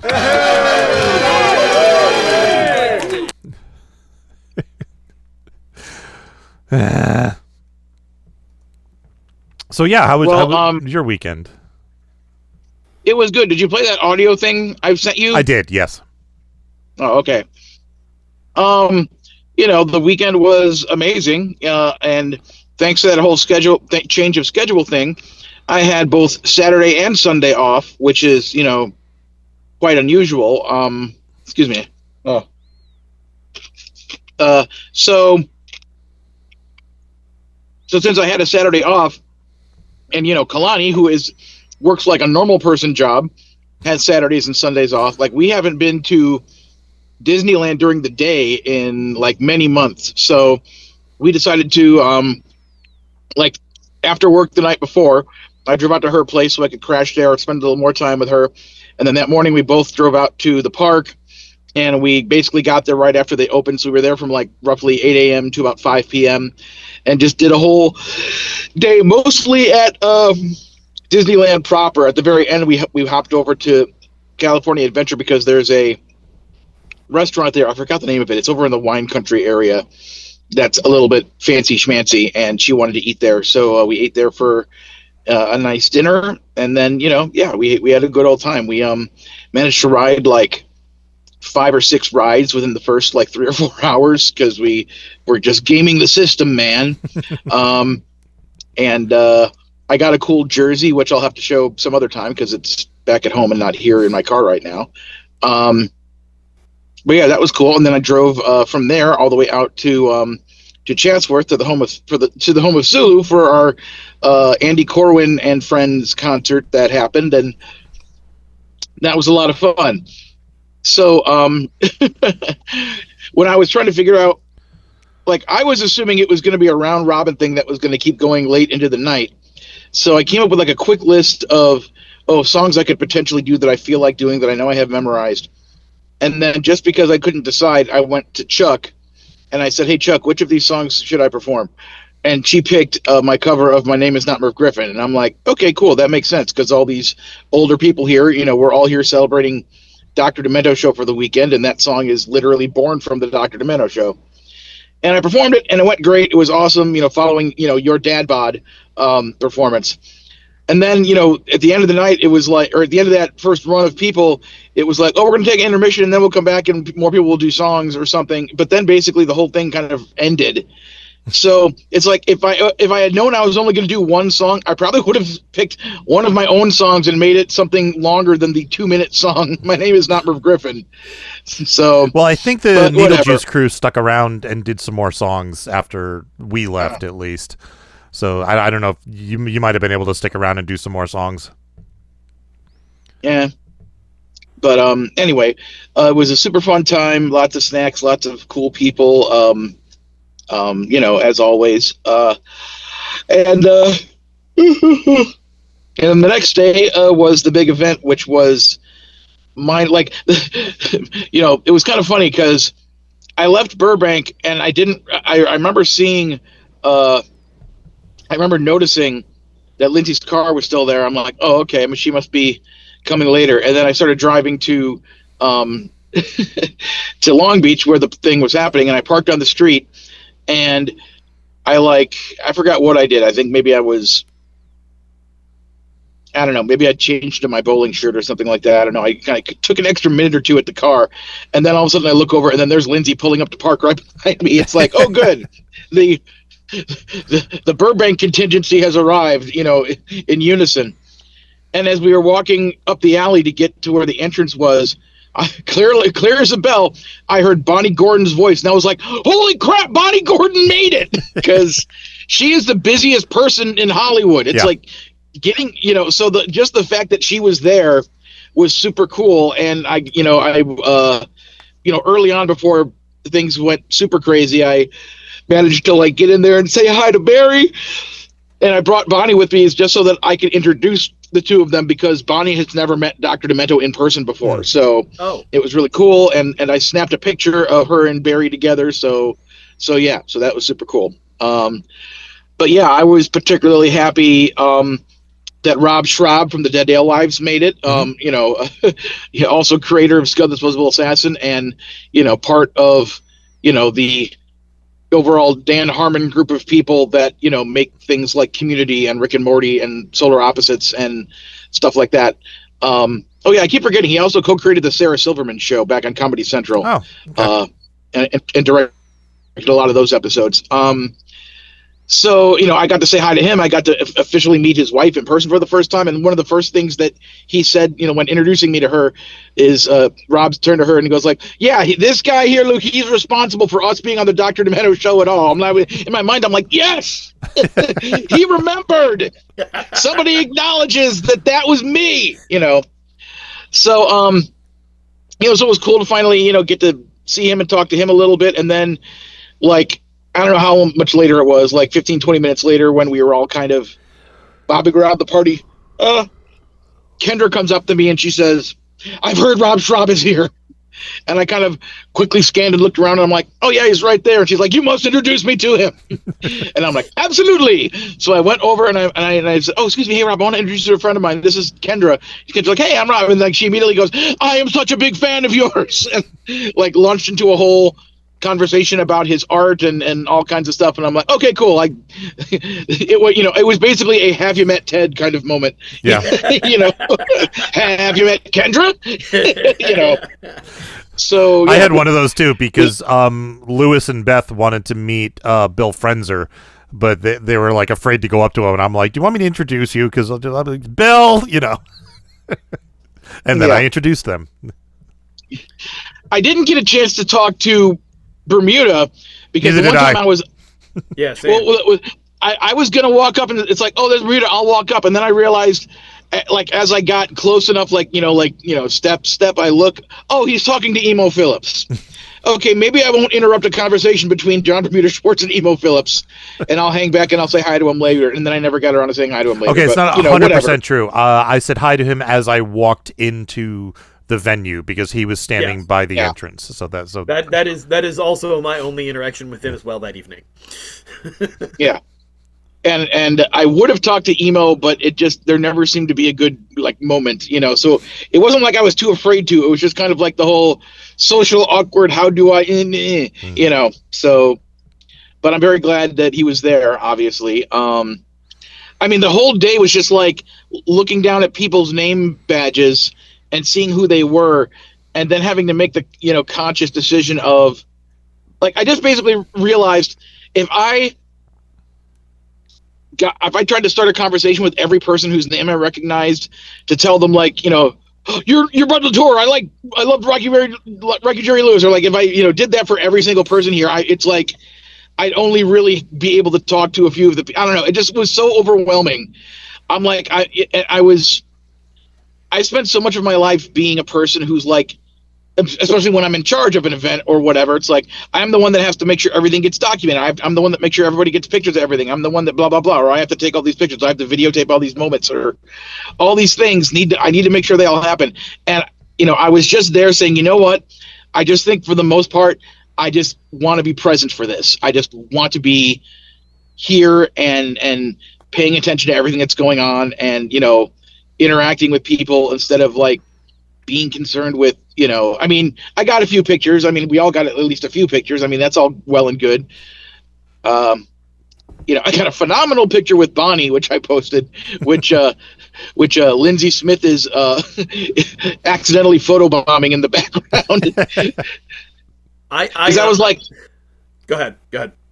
Yeah, because I'm like, oh, I'm gonna crop this. I'm like, and then I'm like, wait, what? Oh crap, it's Lindsay. I better, because it was either I didn't want to zoom in and have it be half of Lindsay's face. I'm like, I'll zoom it out enough so that we can fully see Lindsay there, and then that became part of my caption because I wanted to acknowledge her existence in the photo. I realized that in you saying that, I realized that while I didn't take any pictures at all the entire event except the aforementioned Devo sandwich, I did, however, photobomb many people. You did, yes. There are several moments where people were taking pictures of themselves, and I just happened to be there and turned. And sometimes I'm kind of down in the corner between two heads, and I'm like, they'll find out later. It'll be a surprise for everyone. Yeah, so an incredible event. All the testimonials were just wonderful. And I want to say Chuck is right. Some of them went on far too long. Yes. Yeah. Yes. It's like, this is me, the Grey Luke Ski, saying other people were being too verbose. They were being too wordy. I think I tried to cut myself down, and in doing so I forgot half the things I was going to say. Yeah. Well, conveniently, Devo said all the things I was going to say. Sorry. So it's I didn't want this to be like the redundancy show starring redundancy featuring redundancy. So instead I told a story that I told way back in the day on the Bad Report podcast. Was embarrassing for me, but the crowd seemed to dig it. So yeah. And it's funny because out of all of the well, I guess you could say, there's the 5 core members of the FuMP. The only one of the 5 of us who didn't get up to say something was Chris Mezzolesta, and I told him afterwards, it's like, I so wish you would have gone up there, just so you could have said, can I just say this is the first time I've said something? I said that to him too. I said that exact thing to him. Because I was standing in line and I didn't see Chris, and I turned to you and said, I just want to say, can I say it's the first time that I've been, but I didn't want to steal it from Chris, so in case he was going up there and do it.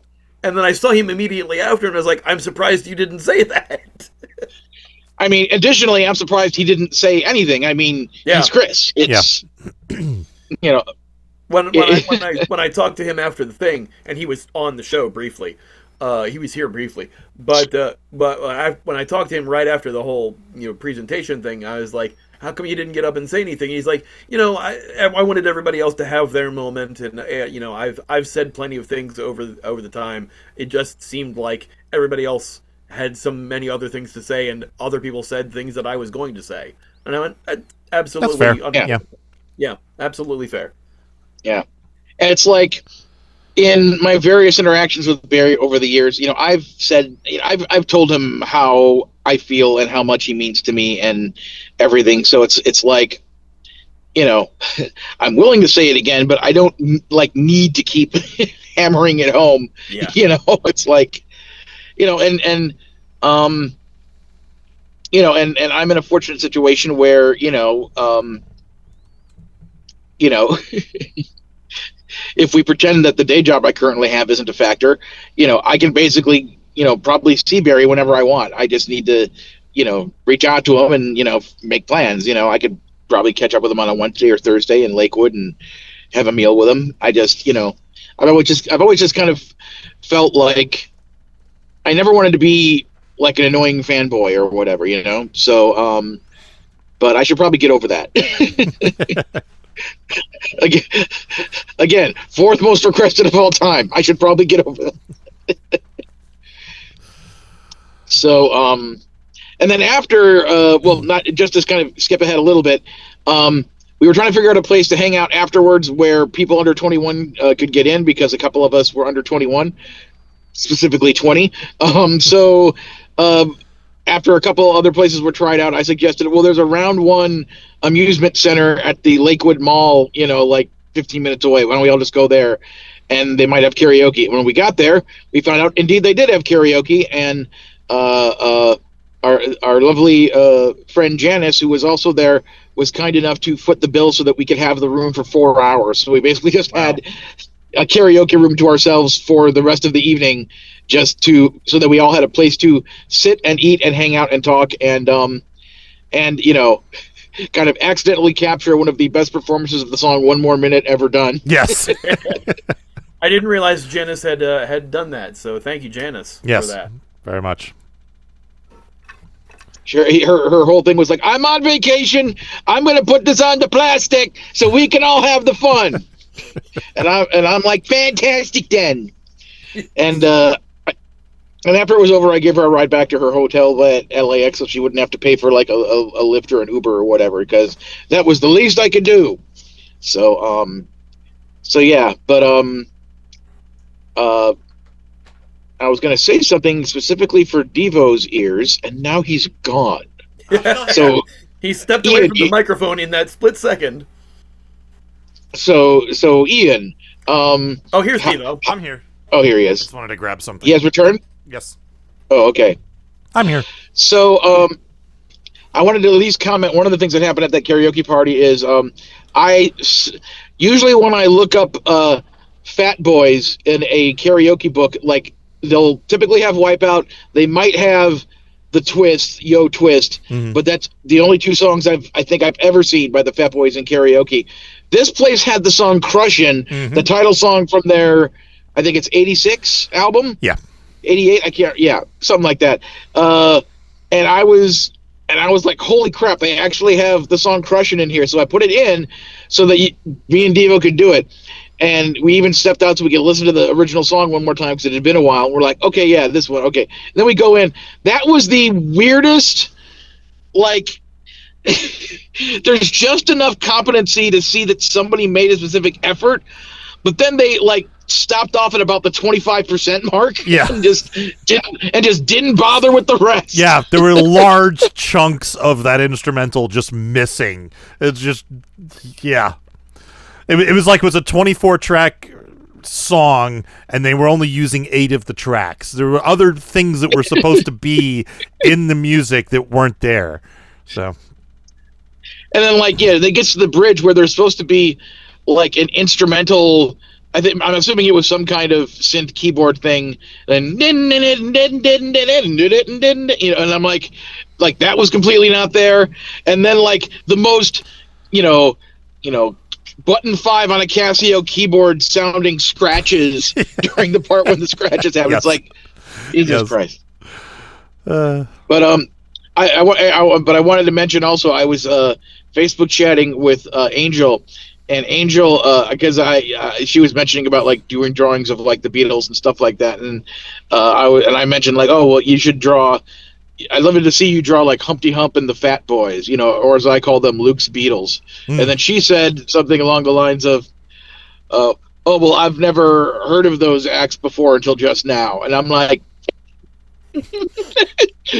Well, it's time for an education. And well, I just sent her the links to the videos for the Humpty Dance and for the twist, and left it at that because I only have so much time and mental energy. It's like I can't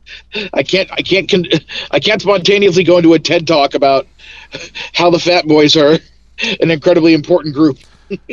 I would have sent her Stickum rather than the twist, but it's just me.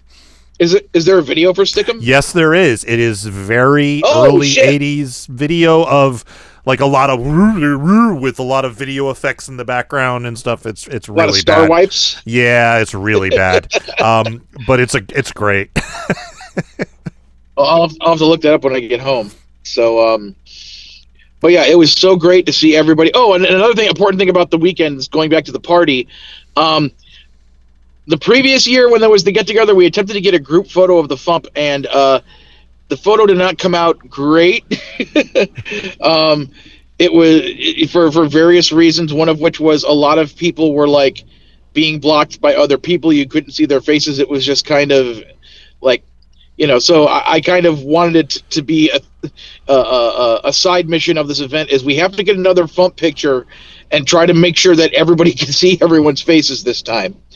And I went outside to discover that, somebody had started the assembling of FuMP people for the picture. And then I was like, oh, wait, let me run inside and grab who's missing. So I grabbed like Tony and Ross and I think Grandpa Choco and Angel, and, you know, just kind of did a quick scan around the room, like, okay, I think that's everybody. And then we all got out there, and Kevin was taking the picture, and as he was doing, I'm like, I literally said to Kevin, it's like, now Kevin, can you see all of our faces clearly, not being blocked by anybody in this picture? And he's like, hold on, and he's like, you know, looking at the thing, he's like, yeah, we can see everyone. I'm like, okay, good, take the picture. So I have yet to see that actual picture from Kevin. I've seen other people's, like, you know, shots from the side of the big group, but I was about to say, I've seen some people's shots from the side, and those shots, good 75% of us have our eyes closed. Well, I saw one of those shots, and I thought it was Kevin's, and, like, it was off-center, and Jefferson De Leon was, like, mostly obscured by an umbrella, and I was like, really? That's... And then I was like, oh, wait, that's not Kevin's photo, thank God. Because I'm planning to use that as the next album cover for the FuMP. So, well, my kind of mission statement was, if there's a default image for FuMP tracks, yes, that's the cartoon I did way back when we had the 500th song, which it looks like a bunch of us in the studio, and you know, like there's like a stack of like, I don't know, like 30 people are in this drawing or something like that. And there are several people in that drawing who either aren't involved with the FuMP anymore, or we would just prefer not to remind people that they ever were involved with the FuMP, etc. So I really want to swap that photo out for this new photo of all of us who are, you know, mostly currently involved with stuff at the FuMP. So sure. As soon as I get it, yeah, I will take care of that. Make a note, Devo. Make a note. All right. So, shall we do some news? Why not? Sure. Let's have a show. Okay. It is a show of some kind, I guess. Time for funny music news. Something, something, something. Okay. Let's talk about me, shall we? Today. You're stealing my bit. Yeah. I was just going to say it, but I figured I'd let Luke say it. Today, Thursday, April 23rd, 2026, is the 40th anniversary of the day that I decided to start doing music. Woo! Yay! the way this happened was I was in 7th grade, and I had been wanting to form a rap group, and I was like trying to figure out which one of my friends would want to go along with this or be interested in doing it.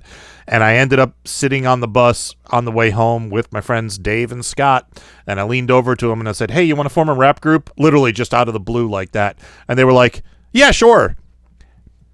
And the rest is history. I'm still here. Dave and Scott are long gone. Haven't seen or heard from either of them in about 25 years. But when we started, we were a trio. We got our first airplay on the Dr. Demento show in 1990. And with that little bit of airplay, a little bit of success, I decided to take the lead. And you have no idea how much I wish I had dropped the name Sudden Death at that point. But I didn't, because I was like, well, we've been played on the Dr. Demento show now as Sudden Death. Everybody knows us as Sudden Death. We're going to be Sudden Death now. And that's possibly the dumbest thought I ever had in my life, but I was 13. What are you going to do? So we did that, and then the reason I stepped aside before is because in 1991, my friend Tony Micah was in a band called Nothing Sacred. This is the demo tape that they put out. It's got 4 songs on it. That's artwork that I did when I was 18. And they had professionally printed. This is a thrash metal CD or tape with 4 songs on it. And I was like, hey, I could put out a demo of my music too. And then I thought, why does it have to only be 4 songs? Why don't I just put out a whole tape? And I did. And that became Dead Things Can Rap Too, which I released in January of 1992. Mere months after this thing showed up. And then I just kept going from there. 1998, I got my first Funny 5 hit on the Dr. Demento show with South Park Junkie. Was number 1 2 weeks in a row, and then hit number 4 for the year. And after that, I started getting more regular airplay. And then in 2002, I was guest vocalist on Peter Parker with Luke, which went to number 1 for the year. And I still remember Luke calling me at, want to say it was about 1:30 in the morning. And the conversation went something like this. It was like, Devo, oh my God, we're number 1. Devo, oh my God, we're number 1. Ah! And I was like half asleep. And I'm like, yeah, Luke, yeah, we did. That was great. Yeah. So that was awesome. And then I hit number 1 for the year in 2005 with Inner Voice, which I did with Shoebox, who was here earlier. And then in 2007, I had the number 1 song with Cellular Degeneration. I had the number 2 song with Getting Old Sucks. I had the number 4 song with Pillagers. And I was the lead vocalist on the number 5 song, which was Anorexiac by Sea Monkey. And after that epic year, that's when I decided to drop the name Sudden Death, because timing is everything in life. And also, you killed the Funny 5. I did. I broke the Funny 5. That the following year was when Dr. Demento switched to the monthly top 10. So 2009, I released my first Devo Spice album, which was Gnome Sane. 2013, I released a Best of Sudden Death compilation album called Rhythms from the Crypt. And in 2019, I had my 3rd number 1 song of the year with Spider-Verses. And then in 2023, I had my very last Funny 25 hit when Yo Sam snuck onto the countdown at number 25. Then in 2025, I was on Dr. Demento's last show. I was announced as the 9th most requested artist of all time, behind Tom Lehrer and ahead of Monty Python, which still freaking blows my mind. So I am planning a 40th anniversary release, which I'm still in the process of getting everything together. It's going to feature a little figure of me holding a microphone, kind of like this. And it's going to, the cable of the microphone is going to be attached to a USB drive that has everything on it. Every official release that I've ever put out, including the bonus material. So that's 27 albums or EPs of material, plus an additional, like, 2 albums worth of songs that I've released on the FuMP that I haven't actually put on an official album yet. If there's room, I may include, like, all the Manic Mondays episodes and all the Insider episodes. Wow. I may include a couple of Sudden Death Obscure songs and recordings that were never released anywhere else.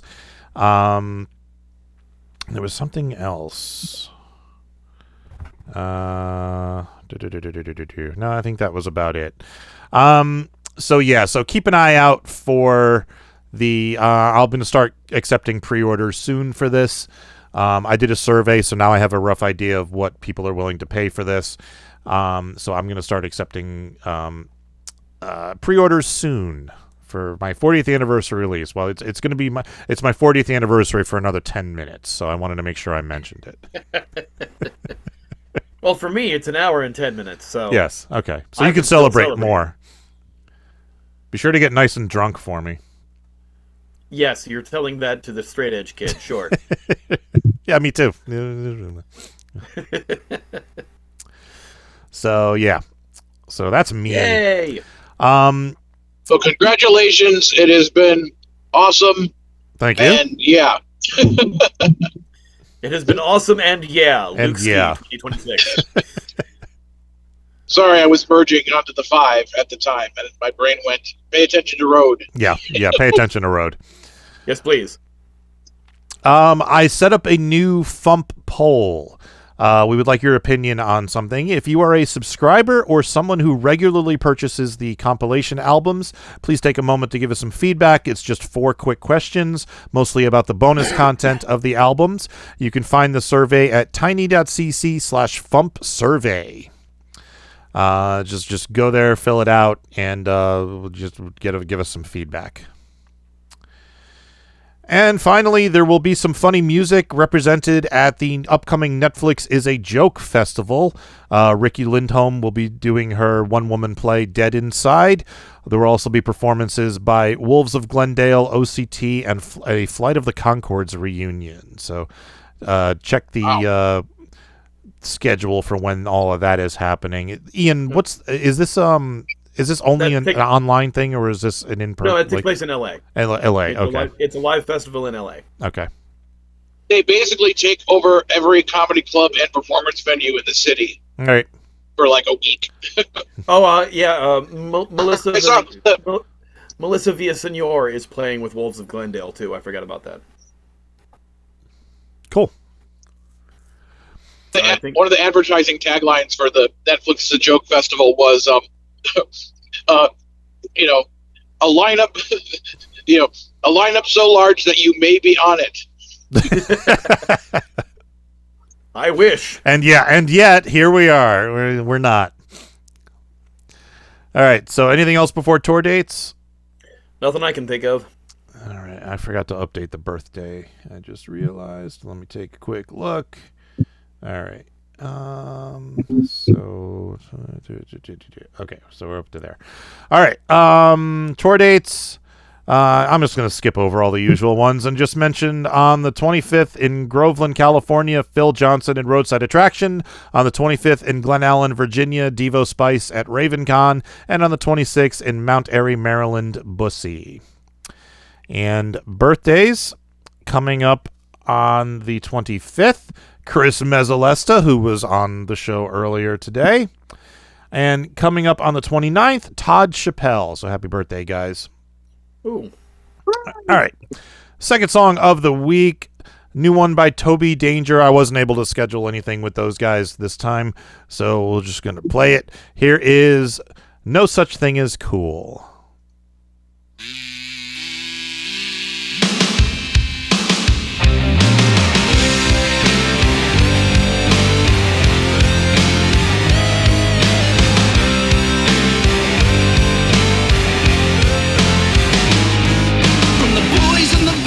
Skinny jeans, listening to bands that only scream to the Americana rockers playing banjos in the bars. I know that you're afraid that you'll be found out. You hate to taste of kale and could do without the rambling philosophies of movie stars. But we won't be played, 'cause we're not a game. 'Cause there's no such thing as cool. Don't be a fool. There's no such thing as cool. Don't be a fool. There's no such thing as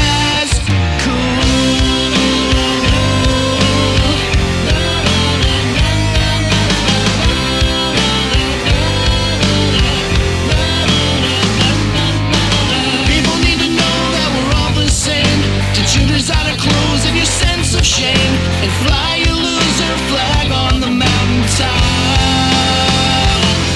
Doesn't matter where you come from or where you've been. It's not about your money or accomplishments. No matter what they say, just never stop.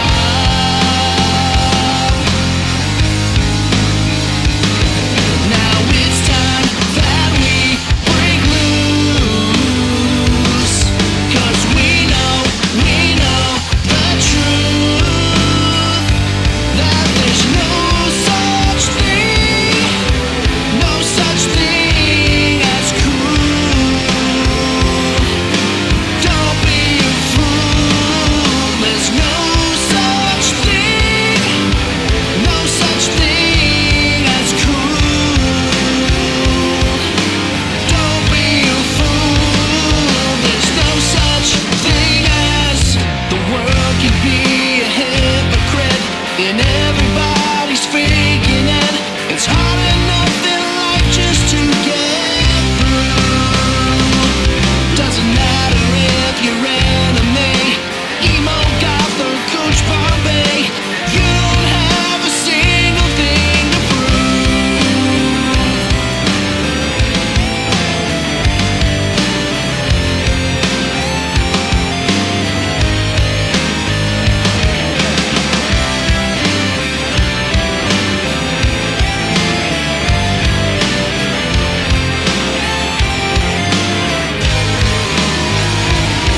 There's no such thing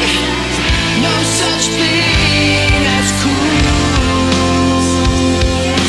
Don't be a fool. There's no such thing as cool.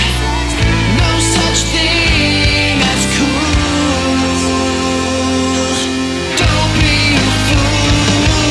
There's no such thing as cool. Don't be a fool. There's no such thing as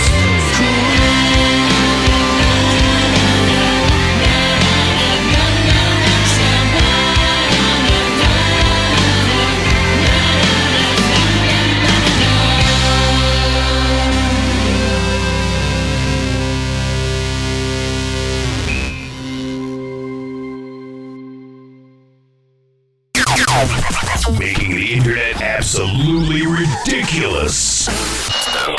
Dementia Radio. www.dementiaradio.org. Port 8027. Please hang up and try again. This is the part where there's feedback. Feedback. You know that segment of the show we do about now? Feedback. Feedback. Feedback.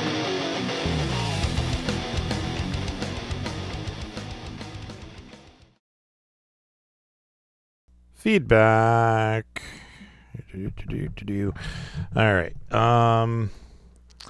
Let's see. Yeah, well, he is a madman after all. And he's on the loose! Madman wrote, I'm happy that Luke attended the event, and I can't wait to hear Luke and Devo talk about it. The day after the cast, I officially had to reschedule upcoming vacation time due to others in my department being unable to work. Since this left me unable to attend a yearly event, I felt it appropriate to play last Friday's funny music playlist about hating my job. My boss came by while it was playing and understood why, and only asked that it not be played too loud. Thank you, Ken. Glad I could help. For who could ever learn to love a beast?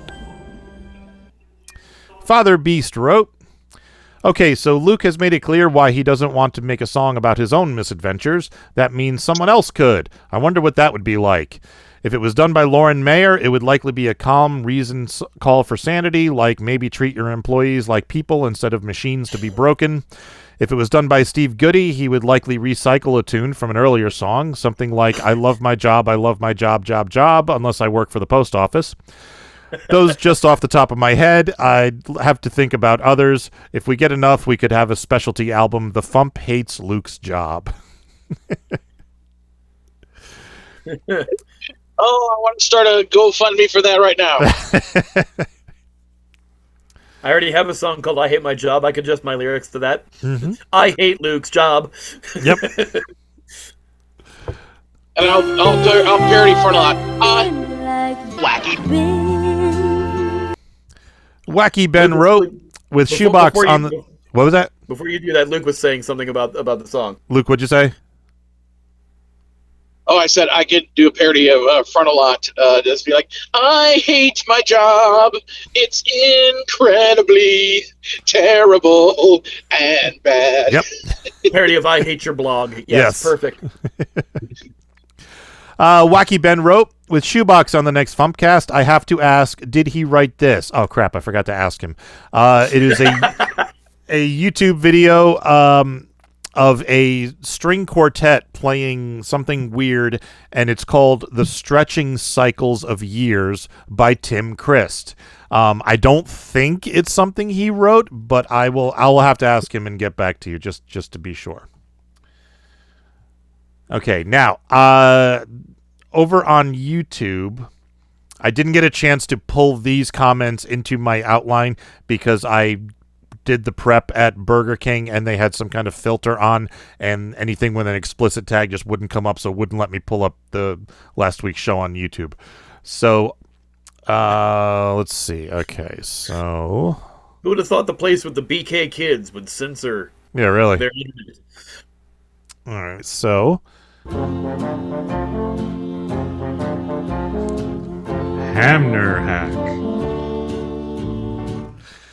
Hamner Hack wrote... Luke is punching his steering wheel. So dumb. It's so dumb. Anyway, go ahead. It's my favorite of the theme songs. Yeah, me too. Devo, I remember seeing the Rich Little Christmas Carol as a kid and had been looking for it online for years and just found it on the Internet Archive page a few weeks ago. And Luke, I'm very surprised we haven't gotten a parody of Please Mr. Postman from you yet. Ooh. Well, what I really think we need is to best express the whole experience is if we had a whole band of people who worked for the post office, like somewhere between 3 and 5 people would be good for this band of all postmen, so to speak. Yes, that would be... Somebody should do that. That would be wonderful. Carrie Dalby wrote, I, too, have never been able to see those magic eye thingies, and I request training from Devo. All right, next MarsCon, we're on. I have a lot of unresolved trauma about that. All right, and we have a lot of comments on YouTube this week. That. I didn't know what you did last week, but I can see the magic eye things. Okay, I can help people find how to do it. Cool. We have a lot of comments on YouTube this week for some reason. And next, A-Log! Oh my god, it's you, not again! A-Log wrote, Props to Father Beast for leaving 3 pieces of comments to show us how he felt Luke's pain and how BS that post office job is. And also, Devo, if you're still trying to find a place in New Jersey to host FuMPFest, I can suggest sites that has both hotel and event centers in the same vicinity. Again, if it wasn't for the jackasses we got down here, government-wise, I'd love to see you guys come to read more South Florida. Thank you, A-Log. I got it covered. I know the places I want to look at. I just can't get them to respond to me. All right. And Justin72 wrote, "Hello! Just discovered your show. I've enjoyed listening. Great songs, and you guys are my kind of geeks, I think. Looking forward to exploring your eps soon, and thanks for the tip about the good doctor appearing in Fingerprints tomorrow. I'm SoCal too. Cheers." Cool. I hope you were able to make it. Yeah, and I hope you didn't get your pre-order canceled. Yeah. He responded to himself saying, "P.S. I agree about the boss there misusing the term gainfully employed. She should be saying something more like productively engaged. Am I right?" Yeah, something along those lines. Yeah. And finally, does he have an intro? He does not. Okay. T's Chillin' wrote, "Feel free to just refer to me as T for the cast." Oh, too late. I mean, I've already... only criticism I have of the strongly disagree is it's harder to read on a smaller screen while it's up, which could probably be solved by making it 2 lines with a touch larger font instead of 1 long line. I could do that. Given the 2 songs to be discussed tonight, perhaps the songs touching on raw emotions. Okay. I think he's talking about the playlist theme. Yes. All right, so that's all the feedback we got. T comments on a bunch of my reaction stuff, too. Mm. I know they're a fan of the FuMP. Cool. All right. Teasing. I'd like to do something. He's a teasing kind of guy. And I have a job. Yeah. Wow, the lag is really bad tonight, Luke. Anyway, what do you want to do? Okay, so despite the lag, is my audio coming through clearly? Yeah. Yeah. Okay, so comment and you will listen attentively. Naturally, Okay, while you I did want that cut out. Yeah. God damn it. It was coming through fine, then the royal carry got choked up in the feed. Yeah, it was the Zoom filter filtering it out because it didn't think you were actually you talking. Because it got louder, and Zoom doesn't like loud noises. Yeah, Zoom doesn't like that. Let me give it another shot. I'll try to be less loud. Royal Carry is leaving a comment, and you will listen attentively. That works. So decreed. It what? I said so decreed. So that one works? That worked. That worked. Okay, cool. So that'll be for when Carrie leaves a comment. Okay. Because I don't recall her leaving comments too often ever. But no, okay. I'll cut that out and we'll use that as her intro. Devo, make another note. Yes. Devo, a note. More work for you. All right. It's fun work. Yeah, it's fun work. All right, teasing. Tomorrow's song is by a new artist. Ooh. And Tuesday's song is by the Consortium of Genius. Cog. Good. All right, I need a playlist topic. We had T suggest songs touching on raw emotions. I was going to do people who were at Barry's party. Let's do the emotion one later. I'll make a note and we'll do raw emotions. I'll put that down on the list for a future. So people at BarryCon. All right. And I will. That'll be easy. It'll just be, And in case that hasn't been specifically explained to people, it's not actually a real con. No, it's not. It's not. No, it's just what the Needle Juice crew and then thusly everyone else decided to call it. Yep. Because we have a house party at Sulu's and then we all hang out and make with the funny and the singing and the stuff, and now it's BarryCon because we're there celebrating Barry. And the Needle Juice people are still in town until, I guess, Saturday or something. Yeah, or tomorrow night we're all going to get together and hang out at a place or something before they leave town. So they're that will still be fun. partying. All right. Well, Worm Quartet is at wormquartet.com. Toby Danger is at tobydanger.com. Let's get out of here because I got to go to bed, and I'm getting up early tomorrow to drive to Virginia. So, and I have to finish editing a video. Thank you for listening. God damn it! I'm all right. I'm just gonna stop everything.